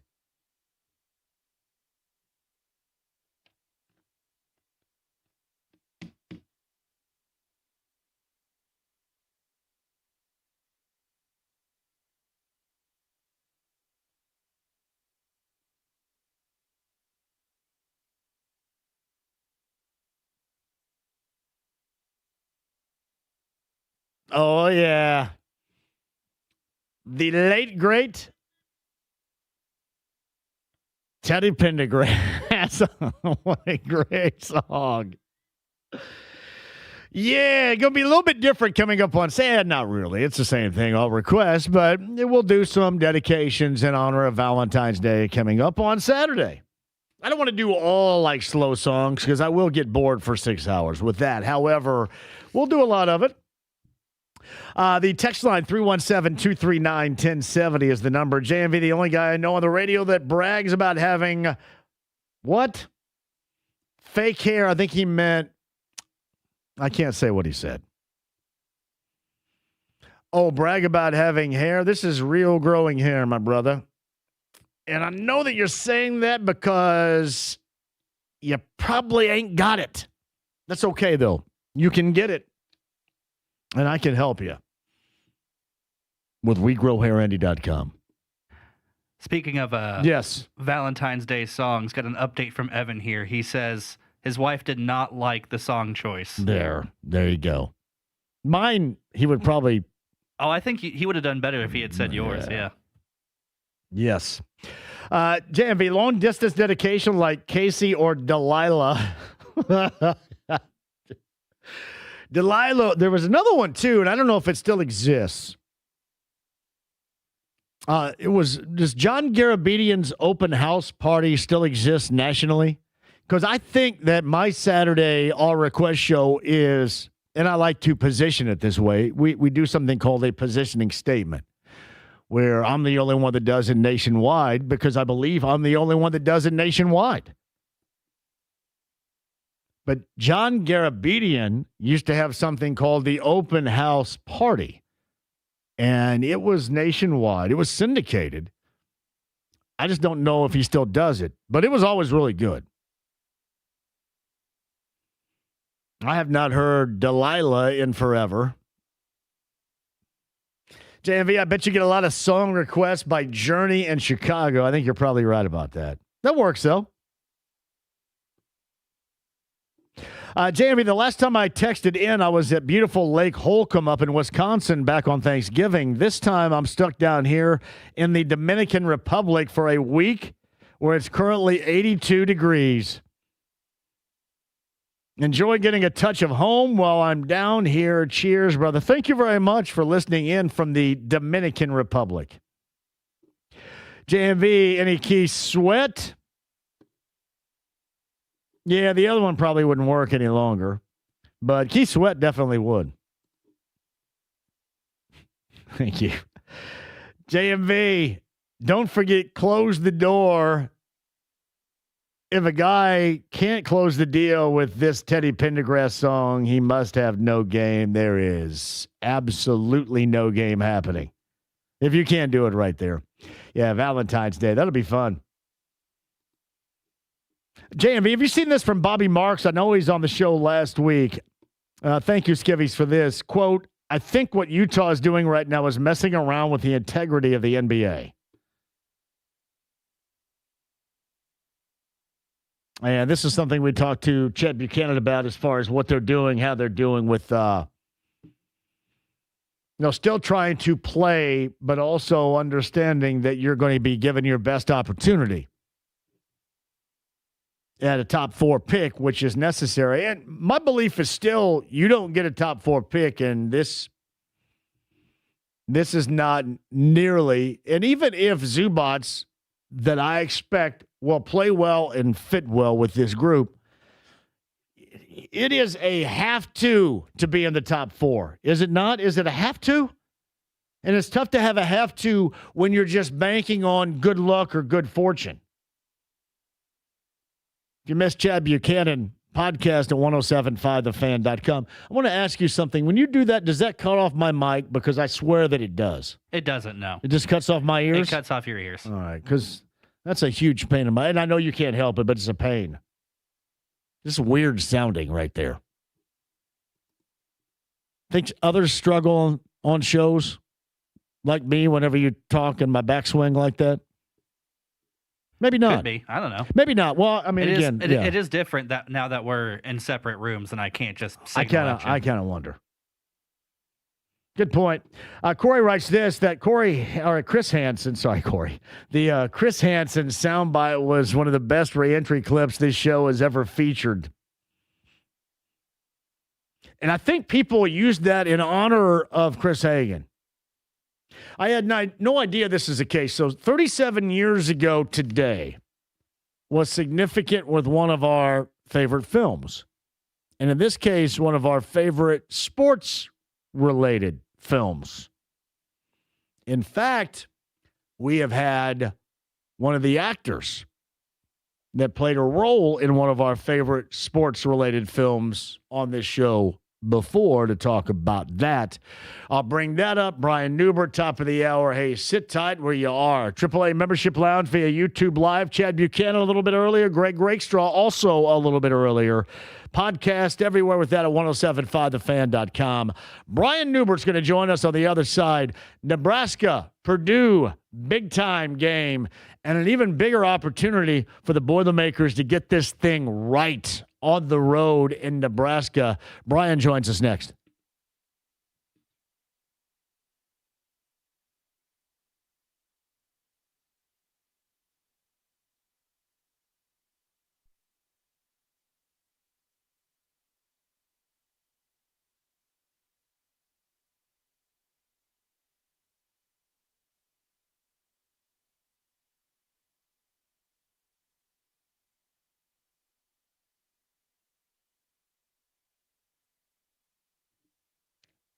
Hey, Johnny, for Andy Moore, Buick GMC, 131st State Road 37. That's in Fishers. I talked to Eric Wilson yesterday, and he was talking about the incentives to buy. They've got a lot of great programs going on right now. So if you're thinking now is the time for you to buy that new set of wheels, indeed, you are accurate about that. I'm telling you, the inventory that they have, but also those incentives to buy are basic coupons for you to save money on your purchase of your vehicle. And then you get the service after the sale. It is the best car buying experience, bar none, you're going to find anywhere in the state of Indiana, and it's very close to where you are right now in Fishers. It's Andy Moore Buick GMC. Tell Eric Wilson that I sent you today. 131st State Road 37 in Fishers.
The Ride with JMV. If peeing your pants is cool, consider me Miles Davis. 93.5 and 107.5. The Fan.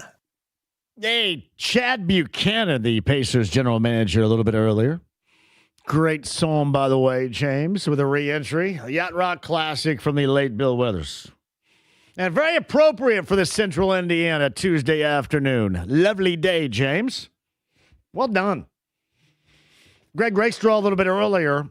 Braylon Mullins going to be here on Thursday because UConn has that game at Hinkle tomorrow against Butler. So I think Braylon, the former Mr. Basketball, is coming up on Thursday. Greg Rakestraw is in for me coming up tomorrow, so he's going to have the recap of what our next guest is going to see and what's going to be talked about in the aftermath tomorrow of Purdue and Nebraska with the Boilermakers on the road. That tip time tonight is at 7 o'clock. FS1 is where you can find it if you're watching it this evening. And on the Andy Moore Automotive Group hotline from goldenblack.com, we'll talk some hoops with Brian Newbert right now. Hello, Brian. How are you? Hey, I'm doing good. How are you? Is it just me eyeballing this the wrong way, or this looks like a Purdue team right now that you got some guys that look like they're a little tired of playing with one another? And I think that's something where it can be a solution found against a really good Nebraska team later on tonight. But is that what you kind of pieced together a little bit with this group right now? Because that's the way it certainly looked in that win over Oregon Saturday. Yeah, well, they're certainly not as sharp as you'd expect them to be. You know, continuity and chemistry should be a strength for Purdue, and they've just been so turbulent, you know, from one half to another, from one game to another, from 1 week to another, 1 month to another, and it shouldn't be that way. And what the origin of that is, I don't know. At the end of the day, we're still talking about like a 19-4 basketball team here, but I do think, you know, after a long, long time playing together, things can get a little bit stale. You can get pretty close to your ceiling. I don't think Purdue is at its ceiling right now. I think they can play a lot better. They've been playing, but something is missing for sure. And, you know, this next 5-game stretch is certainly a great opportunity to recapture it and maintain it because they need to. Yeah, it's Brian Newbert of goldenblack.com is with us. I think tonight is one of those essential evenings. And you mentioned the overall record, and I completely agree with that. But I think we all thought that this team has a lot more, and it just looks very clunky. You said turbulent, which I think is a good description of it, but very clunky right now. Do you think it's to a point where maybe the two bigs and go smaller at times, some adjustments need to be made right now to see, especially in terms of what you're going to deal with Nebraska, maybe go a different direction if you're Matt Painter than what you normally do? Well, it's kind of one of those deals where, like, you're damned if you do, you're damned if you don't, because when Purdue's small, they can't rebound. That was their problem last year, is they were such a deficient rebounding team, and they were so overwhelmed by their people's size, which is unbelievable to say about a Purdue team that has normally been rolling out ogres and giants and, you know, things like that. But I think that, you know, if you go small, it still has to be an advantage. And I don't think, you know, Trey Kaufman-Renn is such a nimble player that he makes that big of a difference defensively out on the perimeter versus Oscar Clough or Daniel Jacobson. I think that, you know, you fixed your problems from last year with the size, and, you know, Purdue's not the only team playing a traditional power forward next to a traditional center. Everybody else seems to figure it out. So I think as the first couple of months went by, you know, people figured out, I don't know what took them so long, but people figured out, hey, here's how we have to attack Purdue, and it's put Purdue in some difficult situations. But the reality is that if you're going to play big and you're going to live with the defensive trade-offs, you have to do a great job rebounding. That's the whole point of being big. And, you know, there have been games where the rebounding's kind of come and gone too. And what you can't do is you can't opt into a weakness and then the other side of that weakness not be a strength. And I think that's where Purdue has to really start asserting itself here in these bigger Big Ten games, is they've got to be really good on the glass starting tonight. I think there's too much dribbling going on, too. In particular, Braden Smith is outstanding, but you kind of wonder sometimes if there's not too much ball pounding going on. Is that a fair assessment? Yeah, maybe. I think he does a good job probing. I think sometimes he can get himself into some trouble I think Purdue's at its best when it's moving the ball really crisply. This is a really guard-oriented offense now. This isn't what Purdue was, 10 years ago. This is a ball screen offense and things like that. And Braden Smith is really good at working himself into favorable matchups. That requires him to, dribble around a little bit sometimes to try to isolate people, but sometimes maybe it stagnates things a little bit. I don't know if offense is Purdue's problem, though. I think Purdue, when it's making threes, Purdue can score with anybody in the country. When it's not making threes, I think that's where they've got to be good defensively. They've got to be connected defensively. They've got to be energetic defensively, and they have to be detail-oriented defensively. And that's the kind of thing that is just kind of come and gone. And for a team this old and this experienced and this good, it shouldn't be weaving in and out of what it's supposed to be doing. So Brian Newbert, goldenblack.com in Nebraska, getting set for the Boilermakers and the Cornhuskers. That tip time tonight is at 7 o'clock. You've got 4 averaging double figures, a fifth almost there in double figures at 9.5 per game. What concerns you the most, I guess, offensively that Purdue is going to have to deal with later on tonight against Nebraska in this squad?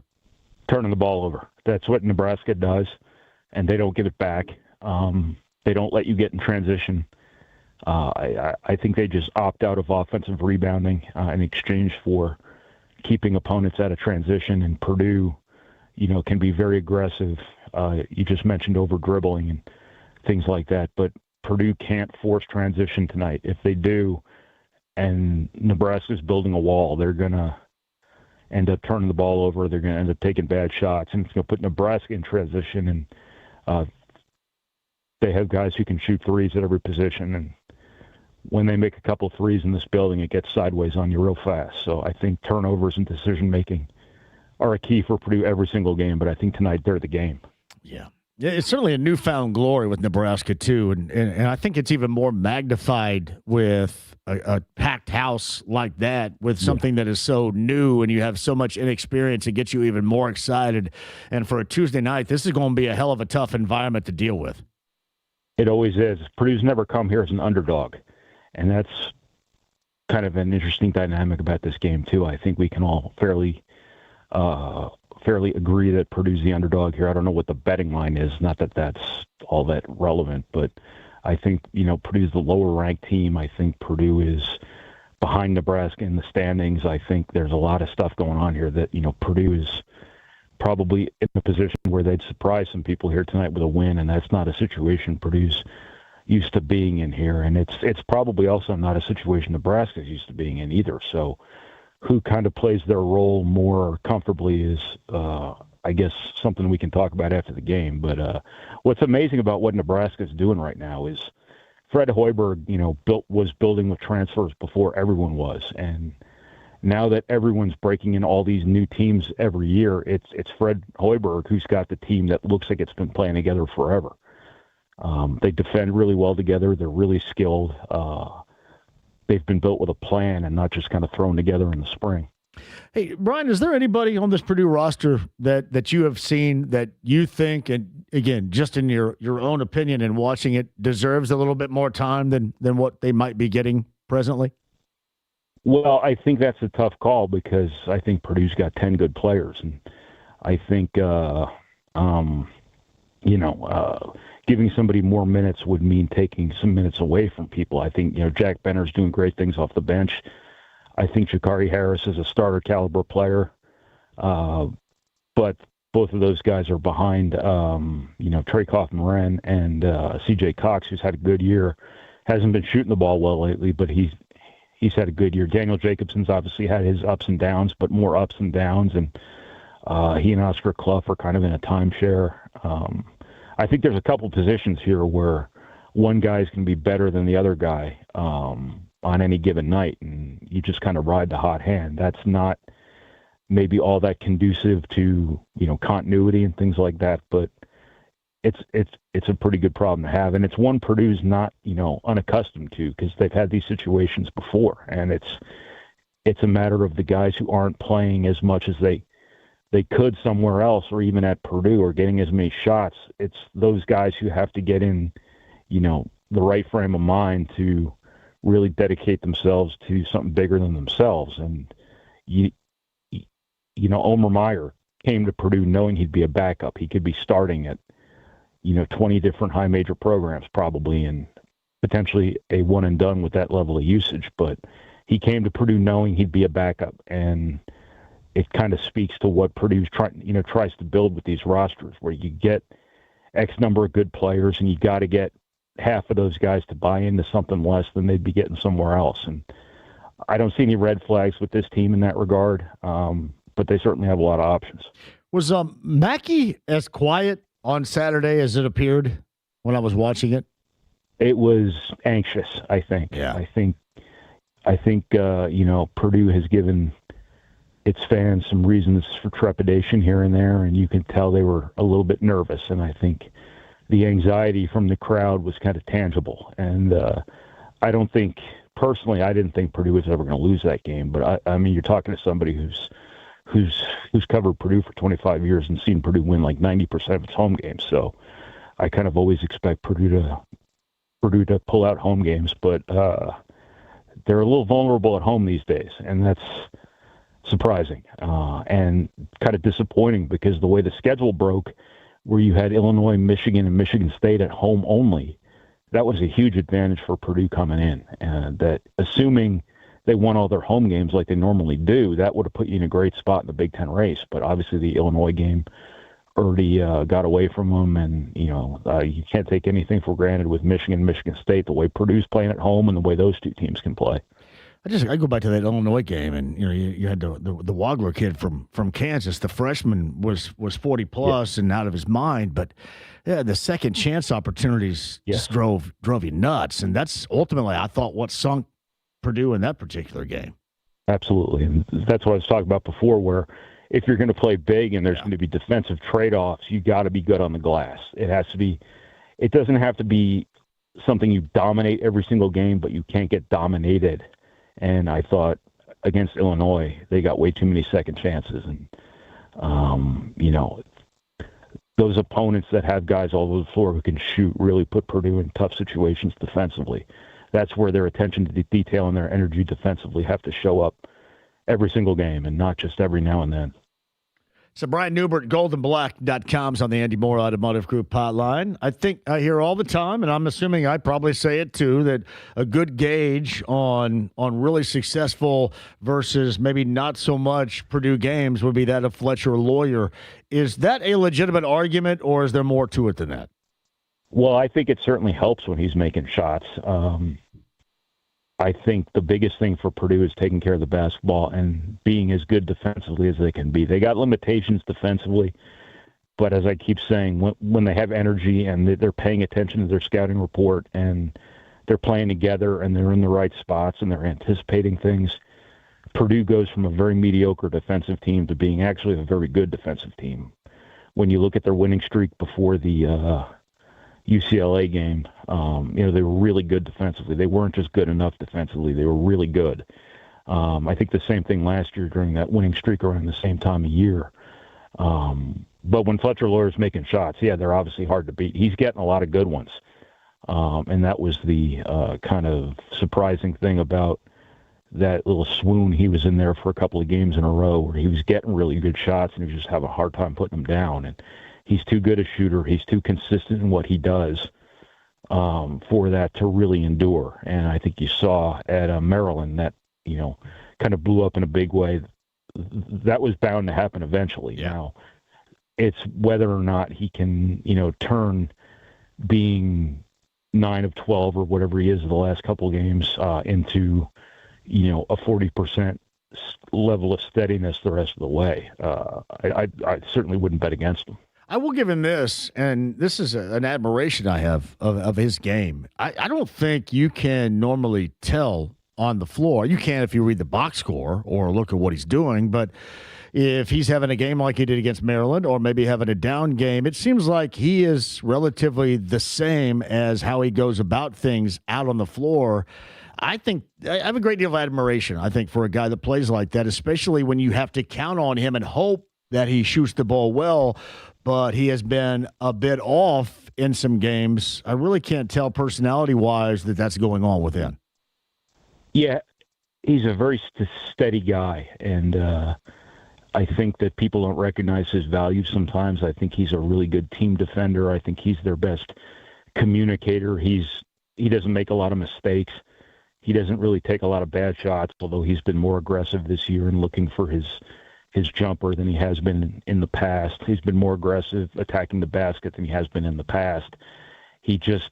I think people look at him and he just doesn't look the part. And I think I think some people can't get past that. But what he does cognitively is just a really, really important part of this basketball team. What he does mentally, and just the fact that a team that has to communicate better defensively, he's their guy in that regard. And I think when you look at plus-minus numbers, I think, he's the guy people hunt in matchups, but also I think Purdue's in a different regard. I think Purdue's not as good a defensive team without him on the floor because of the way he communicates and the way he understands the big picture of what they're trying to do defensively.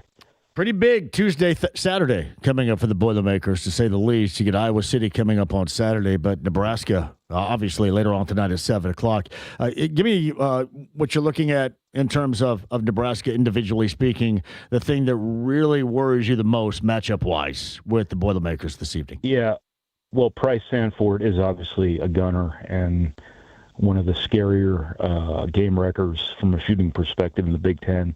So he's obviously one. Frager, the freshman, is kind of their Tominaga now, where he can come in and make 3 threes in 8 minutes and completely turn a game on its side. But the guy is really rink-masked. He killed Purdue a couple years ago here before he missed last year with injury. He can step out and shoot threes, and when Purdue gets stretched out defensively, they have a hard time covering those big guys because of the size we talked about before. But if Purdue's totally stretched out and can't stay compact defensively, that's going to be a real problem for them. So I think Rink Mast is probably the guy who's probably the most daunting matchup in this game, but there's a bunch of them. You just can't let them get going from 3. Yeah, it's going to be interesting back-to-back. I think, I know we kind of live in the moment in matchups like tonight and then on Saturday again because it's the week upcoming. But this is a big week with, I think, tonight and then in Iowa City on Saturday, some interesting matchups going on here. Yeah, for sure. Iowa's having a great year. Purdue handled them in Mackey Arena, I think, more comfortably than people recognized in the moment. But obviously going to their place is going to be different. Purdue has played pretty well there in the past. This is an entirely different Iowa team, though. They actually guard now. So, when Purdue's had success at Iowa, it's been because they get whatever they want offensively. And it's not as easy as it was. It's not as easy now as it was then. And I think playing a really tough Nebraska team defensively here on the road and then playing a tough Iowa team defensively on the road and then coming home from Michigan, that's a pretty nasty 3-game stretch. And you follow that up with Indiana, who obviously just beat Purdue 2 weeks ago or however long ago that was, and then Michigan State, who's obviously a great defensive team too. Purdue's got to be really hooked up here from an offensive execution perspective, taking care of the basketball, rebounding especially, and things like that. So you can make an argument this is kind of the stretch that defines Purdue's season, although obviously Purdue's got, March to do that too. But this is a really big stretch here. Purdue's not out of the Big Ten race, but they've got to make some moves here.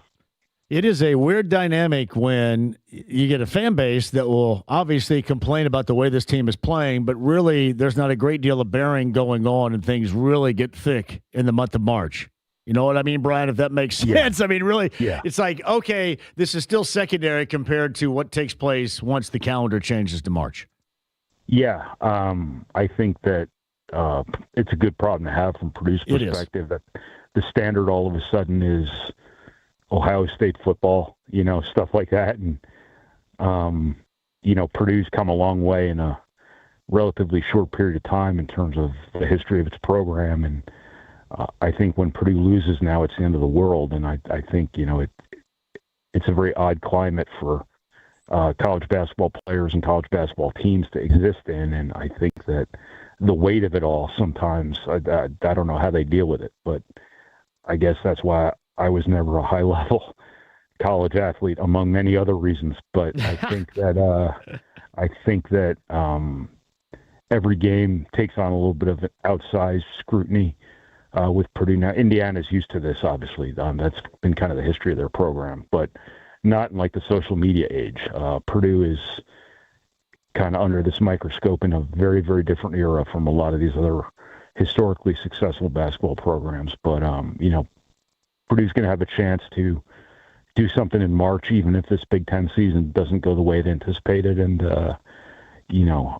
people will be hanging on every second of it. There's no doubt. And you have, I think, over your years of covering the Matt Painter teams, you've been experiencing a little bit of everything along the way. And I don't think a lot of people probably have the background to experience all that you have. It's been an amazing, really, all the way through. It's been an amazing year after year thing.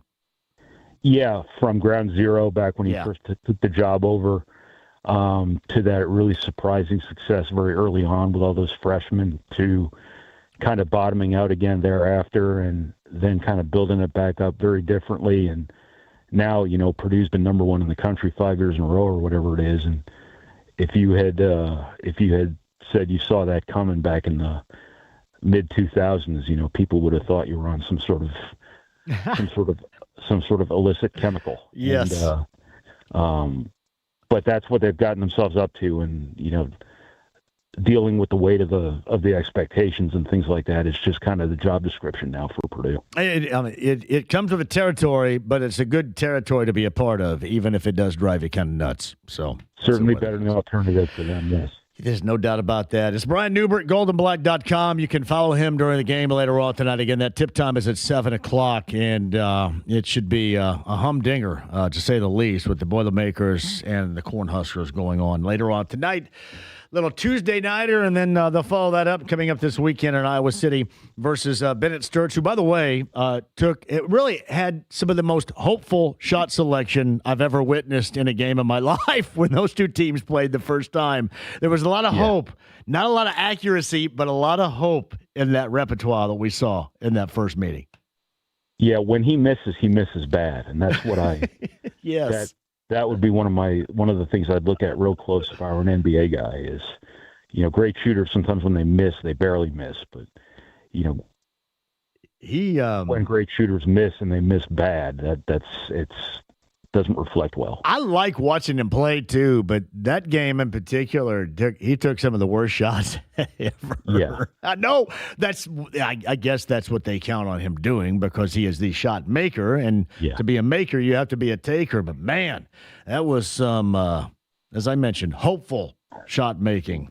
Or shot taking, I should say, right there that we saw. But that's coming up this weekend. Tonight is in Nebraska. Brian, I appreciate that more than you know, man. Enjoy the game later on this evening. We'll catch back up soon. No problem, John. Thanks for having me, man. Yeah, Brian Newbert, goldenblack.com is on the Andy Moore Automotive Group hotline. I did see this. So the Bears in Portage now is what they're saying? Yeah, none of this is going to happen in Indiana. It's all going to be back in Illinois. But Portage. Tony Donahue, someplace, the former producer of this show, is incredibly happy that his hometown is getting love from the Bears. Portage says, hey, we'll give you a dome stadium. No public money. Rent-free. State-of-the-art. Portage. Does Portage have anything state-of-the-art? Would that be the first? Now, I would guess. Tony Donahue...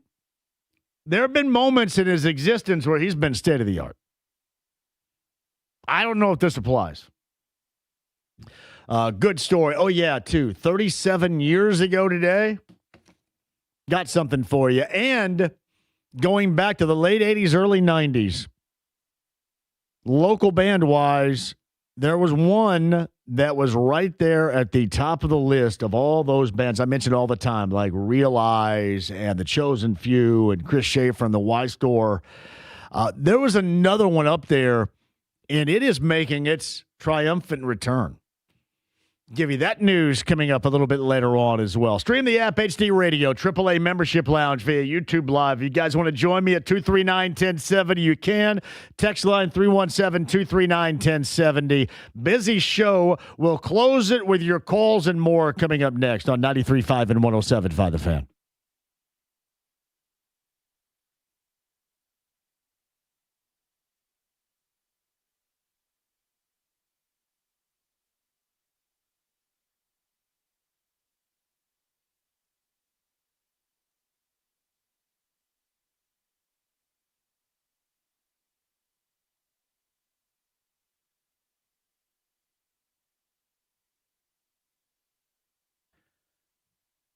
So you got some sports on tonight. So you're going to be covering, watching, in this case, Purdue, Nebraska. But you also get the Pacers and you get the Knicks tonight.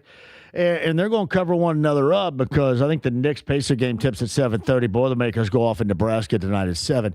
What I'm saying is you want to make sure you're multifaceted. You have choices to be able to watch. You go to the District Tap and get damn good food, happy hour specials, and a great time. Clearwater Crossing, Northside, downtown Indy. You are covered. You're not going to miss a moment of anything because the TVs are everywhere. For you, for your enjoyment. That is the District Tap. Damn good food, incredible happy hour specials, and just a great time overall. Honestly, if you're going to spend that disposable income going someplace for your enjoyment, the enjoyment of your family, maybe it's a date night, maybe it's something with friends, just getting the buddies together, that is it. The District Tap. 2 locations, Clearwater Crossing, Northside, downtown Indy, thedistricttap.com. Ask about the live music, the private event space, wherever you want to do, whatever you want to celebrate, the District Tap. Find out more online, thedistricttap.com.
The Ride with JMV. Just an average guy with exceptional hair. 93.5 and 107.5. The Fan.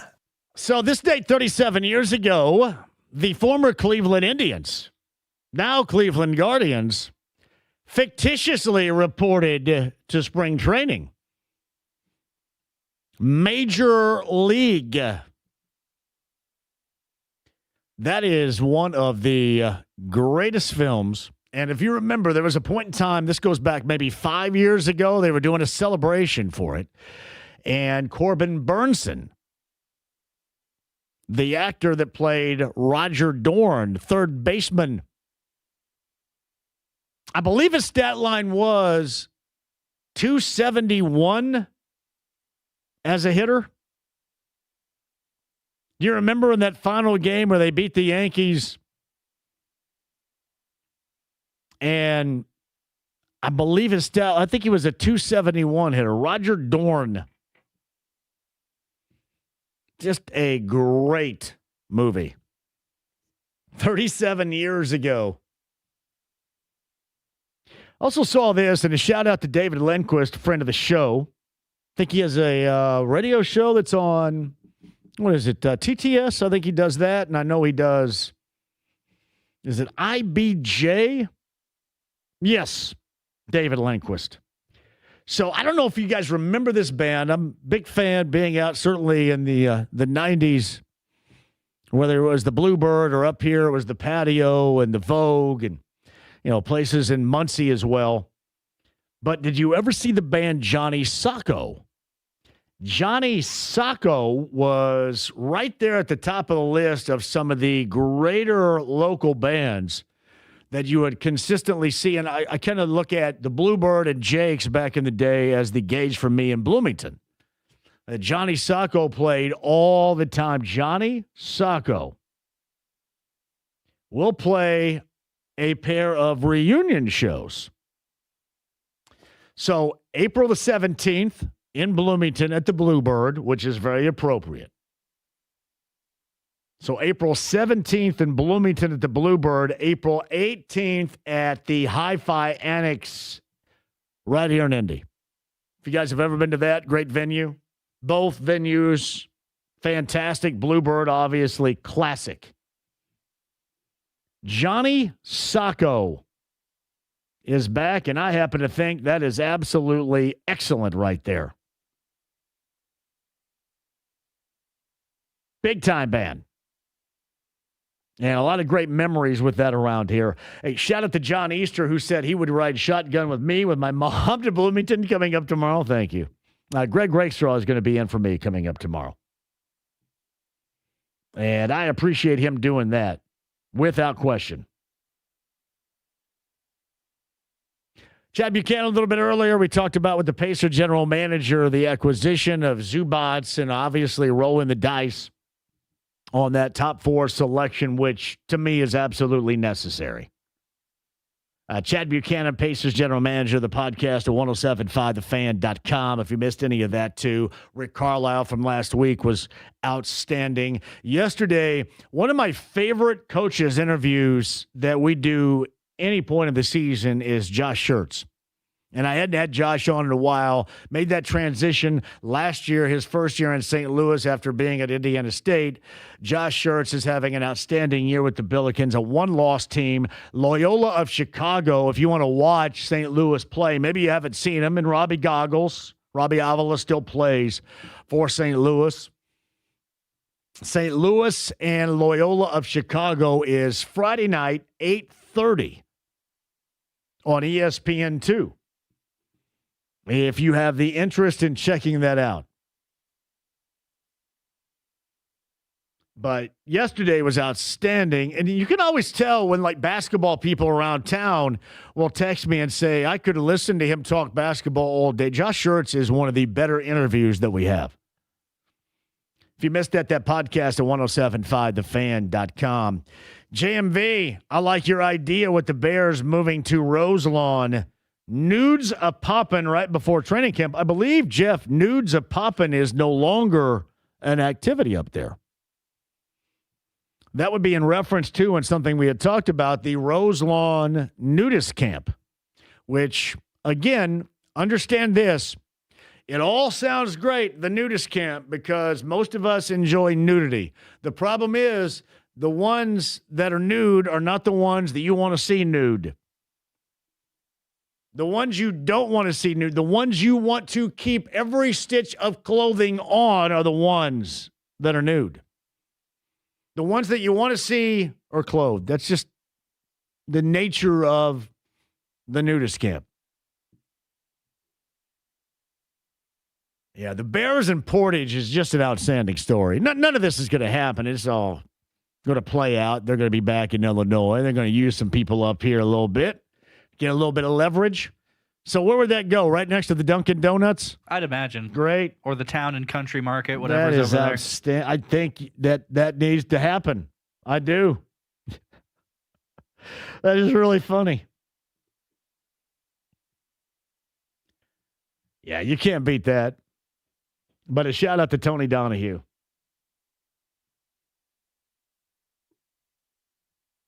That is great. This is from Wendy. JMV, I'm a teacher. I'm going into school a little bit early. This is from a little bit earlier today. I was listening to your show. I wanted to remind you that Steve Alford got that 3-point record in 1 year because it came in his senior year. I think I was talking about 3-point records a little bit yesterday in terms of IU. Thank you, Wendy, for that. Yeah, the evolution of the three-pointer, and I want to get back to Wilkerson last night, and it wasn't just that, but I can't remember ever seeing a 40-point performance, and Wilkerson had 41 of the IU win last night over Oregon. But what is most impressive, I don't think I've ever seen a 40-point performance where the person that scores 40 missed their first 4 shots. He missed. He started out 0 of 4 and finished with 41. He went on a heater where it wasn't just threes. It was all over the place. I thought last night was one of the more impressive performances offensively, and that's his second, 40-point performance of the season. But just in the fashion he went about it. Everything after he started 0 of 4 looked really smooth. And honestly, it looked easy. It looked easy. But I can't think of a time when somebody starts 0 of 4 and then finishes with 41 like that. Incredibly impressive. IU 92-74. Hoosiers on the road Sunday, and this is going to be a test. Solidly in, according to Joe Lenardi, so his bracketology comes out today, and his bracketology has IU as a 9 last check in his bracketology. So Lenardi, and we had him on last Tuesday, if you remember, and he was talking about IU in terms of being in. He seems like he's pretty solid. He has right now IU in the 8-9 game against Villanova of the Big East. He has Purdue as a 3. And Purdue coming off that home win, which certainly lacked a great deal of impression, but still got a home win. And as we talked to Brian Newbert just a little bit ago from goldenblack.com, this is a big night for this Boilermaker team on the road to get right. Or yet another night when we're going to be talking about a team that still has put together a fantastic season, but you wonder why it isn't better, why it's looked clunky. As Brian had mentioned, why so often have they looked turbulent? I think he called it turbulent. I called it clunky. His vocabulary is much better than mine.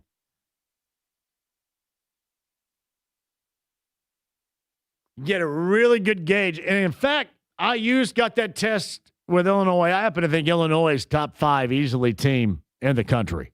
I think they are loaded. They can do a lot of things. They have a premier scorer. They have a lengthy bench. They have depth, and they have a group of dudes that can go out and get it on the offensive glass. I think Illinois is as talented as anybody. And believe me, we're going to hit a run. You saw it last night. Arizona and Kansas was an outstanding college basketball game. And Kansas getting that done without Peterson, their freshman, where you have to get a lot done without him. But the former Kokomo standout, Flory Badunga, was great last night. And handing Arizona their first loss of the season. And Arizona wasn't going away easily. There's nothing quiet about the way that they lost that game. They made noise right up until the very end. You just saw Kansas knock down some free throws, and then that was that. But Badunga looked really good. And Kansas handed Arizona their first loss of the season. But the latest bracketology, again, has IU as a 9 and Purdue as a 3. Still a lot of work to do, and the Boilermakers need to get back on track against a very talented Nebraska team coming up later on tonight. Again, that tip time, 7 o'clock, if you want to catch it. FS1 with Purdue and Nebraska coming up later on this evening. In fact, the Pacers on the road at Madison Square Garden, the first of two, so they're at the Garden tonight, and then in Brooklyn coming up tomorrow. Chad Buchanan, general manager, joined us a little bit earlier. We talked about just rolling the dice, in particular with hopefully being able to keep a selection 1 through 4 and the no man's land and the price you have to pay to bring in a big that you want to be a part and who they potentially could send for the draft lottery coming up on Mother's Day in May. And my thoughts on how potentially that is the biggest of big. Not just in the moment, but in the longer term for this team. Yes, they're still going to be good. But how much better and how much longer in sustainability can you be if you end up getting a 1 through 4? And then how do you do that without compromising the so-called integrity of the NBA with the schedule that remains? I think that you can do that because they've lost games already playing the guys that they could play. Really interesting dynamic for the Pacers. If you missed any of the conversation, the podcast at 1075thefan.com. Quick break. We'll come back for a final time. Greg Rakestraw in for me tomorrow. Back on Thursday and on Friday in what is going to be an incredibly busy week. Don't go anywhere. We'll close it out with you next. 93.5 and 107.5 The Fan.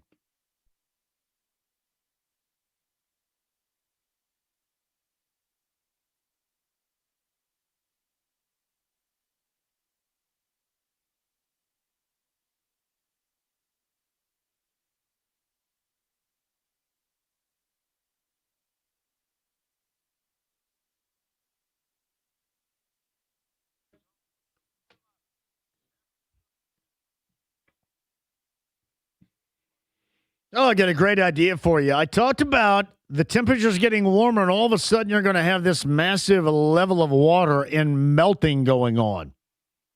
So what happens? What happens if your drains are clogged? That is problematic. Make sure you're good to go. And I know we go essentially from extreme cold to the warmer temperatures of today like that. If any plumbing needs that you need met, you've got one place to call. That's LD Smith Plumbing and Drains, 317-927-7186. That is the best in plumbing and can take care of anything. We've gone from, again, the extreme low temperatures and the possibility of being compromised with frozen pipes to a massive thaw out. And I mean, just like that. So make sure when this happens, you have the best in plumbing that has your back. Lance and his local team, LD Smith Plumbing and Drains. Make that call today, 317-927-7186, or write this number down in case you need them, 317-927-7186. That's LD Smith Plumbing and Drains online, ldsmithplumbing.com.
The Ride with JMV. Smokey, this is not Nam. This is bowling. There are rules. 93.5 and 107.5. The Fan.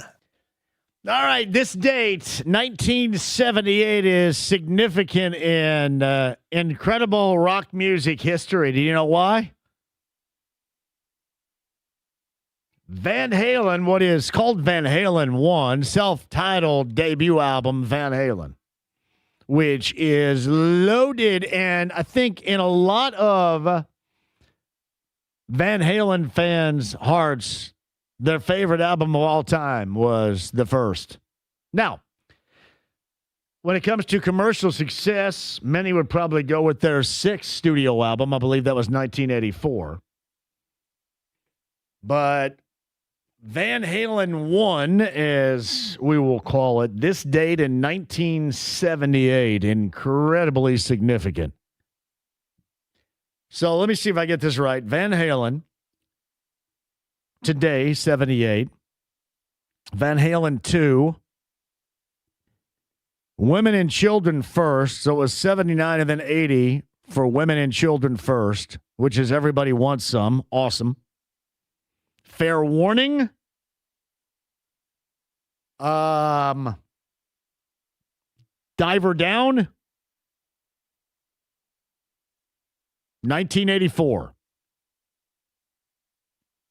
And then exit David Lee Roth with a solo career. Enter Van Hagar or Sammy Hagar, 5150. And OU 812. And then I get really cloudy after that. How many albums I just name off right there? 8? 8 albums? Which one is of those 8? I didn't get into the 90s. I know they got Balance and other crap in there too. So you only missed 4. I missed 4? Well, I mean, you didn't name the 4 after. Oh, yeah. I just kind of took it right up to the 80s. And yeah. What is it? Unlawful Carnal Knowledge and Balance and something else. Yeah. Balance, Van Halen 3, and A Different Kind of Truth was the last one. Yeah. Isn't there one? Was there a song or an album? Which one has Tattoo? When I saw Van Halen with David Lee Roth, but did not see them until late at the Fieldhouse. That was that Tattoo? That was A Different Kind of Truth. That was Tattoo. Actually, I saw them during that tour as well. So we may have been at the same show. Matt Taylor was my producer at the time, the voice of the Colts, and we went together. If I'm not mistaken, didn't they stop touring shortly after that show? I believe so. Yeah, it was. You could tell David Lee Roth was a bit compromised at that point in time. He was not really doing. He was so athletic and all over this. You get older and that's what happens. But he was basically down to his karate kicks, and that was about it. But I didn't see them perform Tattoo because I went to the bathroom. I believe that Wolfgang was out there too. That was Wolfgang and not Michael Anthony, right? I believe Wolfgang was with them. Yeah, Wolfie. But yeah, the first 8 of the first 8, which one's the best? Oh, that's a tough question. And what would you slot Sammy Hagar? Would Sammy Hagar be a top 3 any of the Sammy Hagar albums? I have more respect. I used to not have as much respect, but I do now because you go back and you listen, and there is some greatness in that sound. It's 5150, OU 812. There's some good stuff right there. I mean, 1984 does have both Jump and Panama and Hot for Teacher. I mean, that's really hard to beat right there. I like Diver Down is pretty strong, but Women and Children First in 1980s, I think. My favorite song is Everybody Wants Some. I just think that is genius.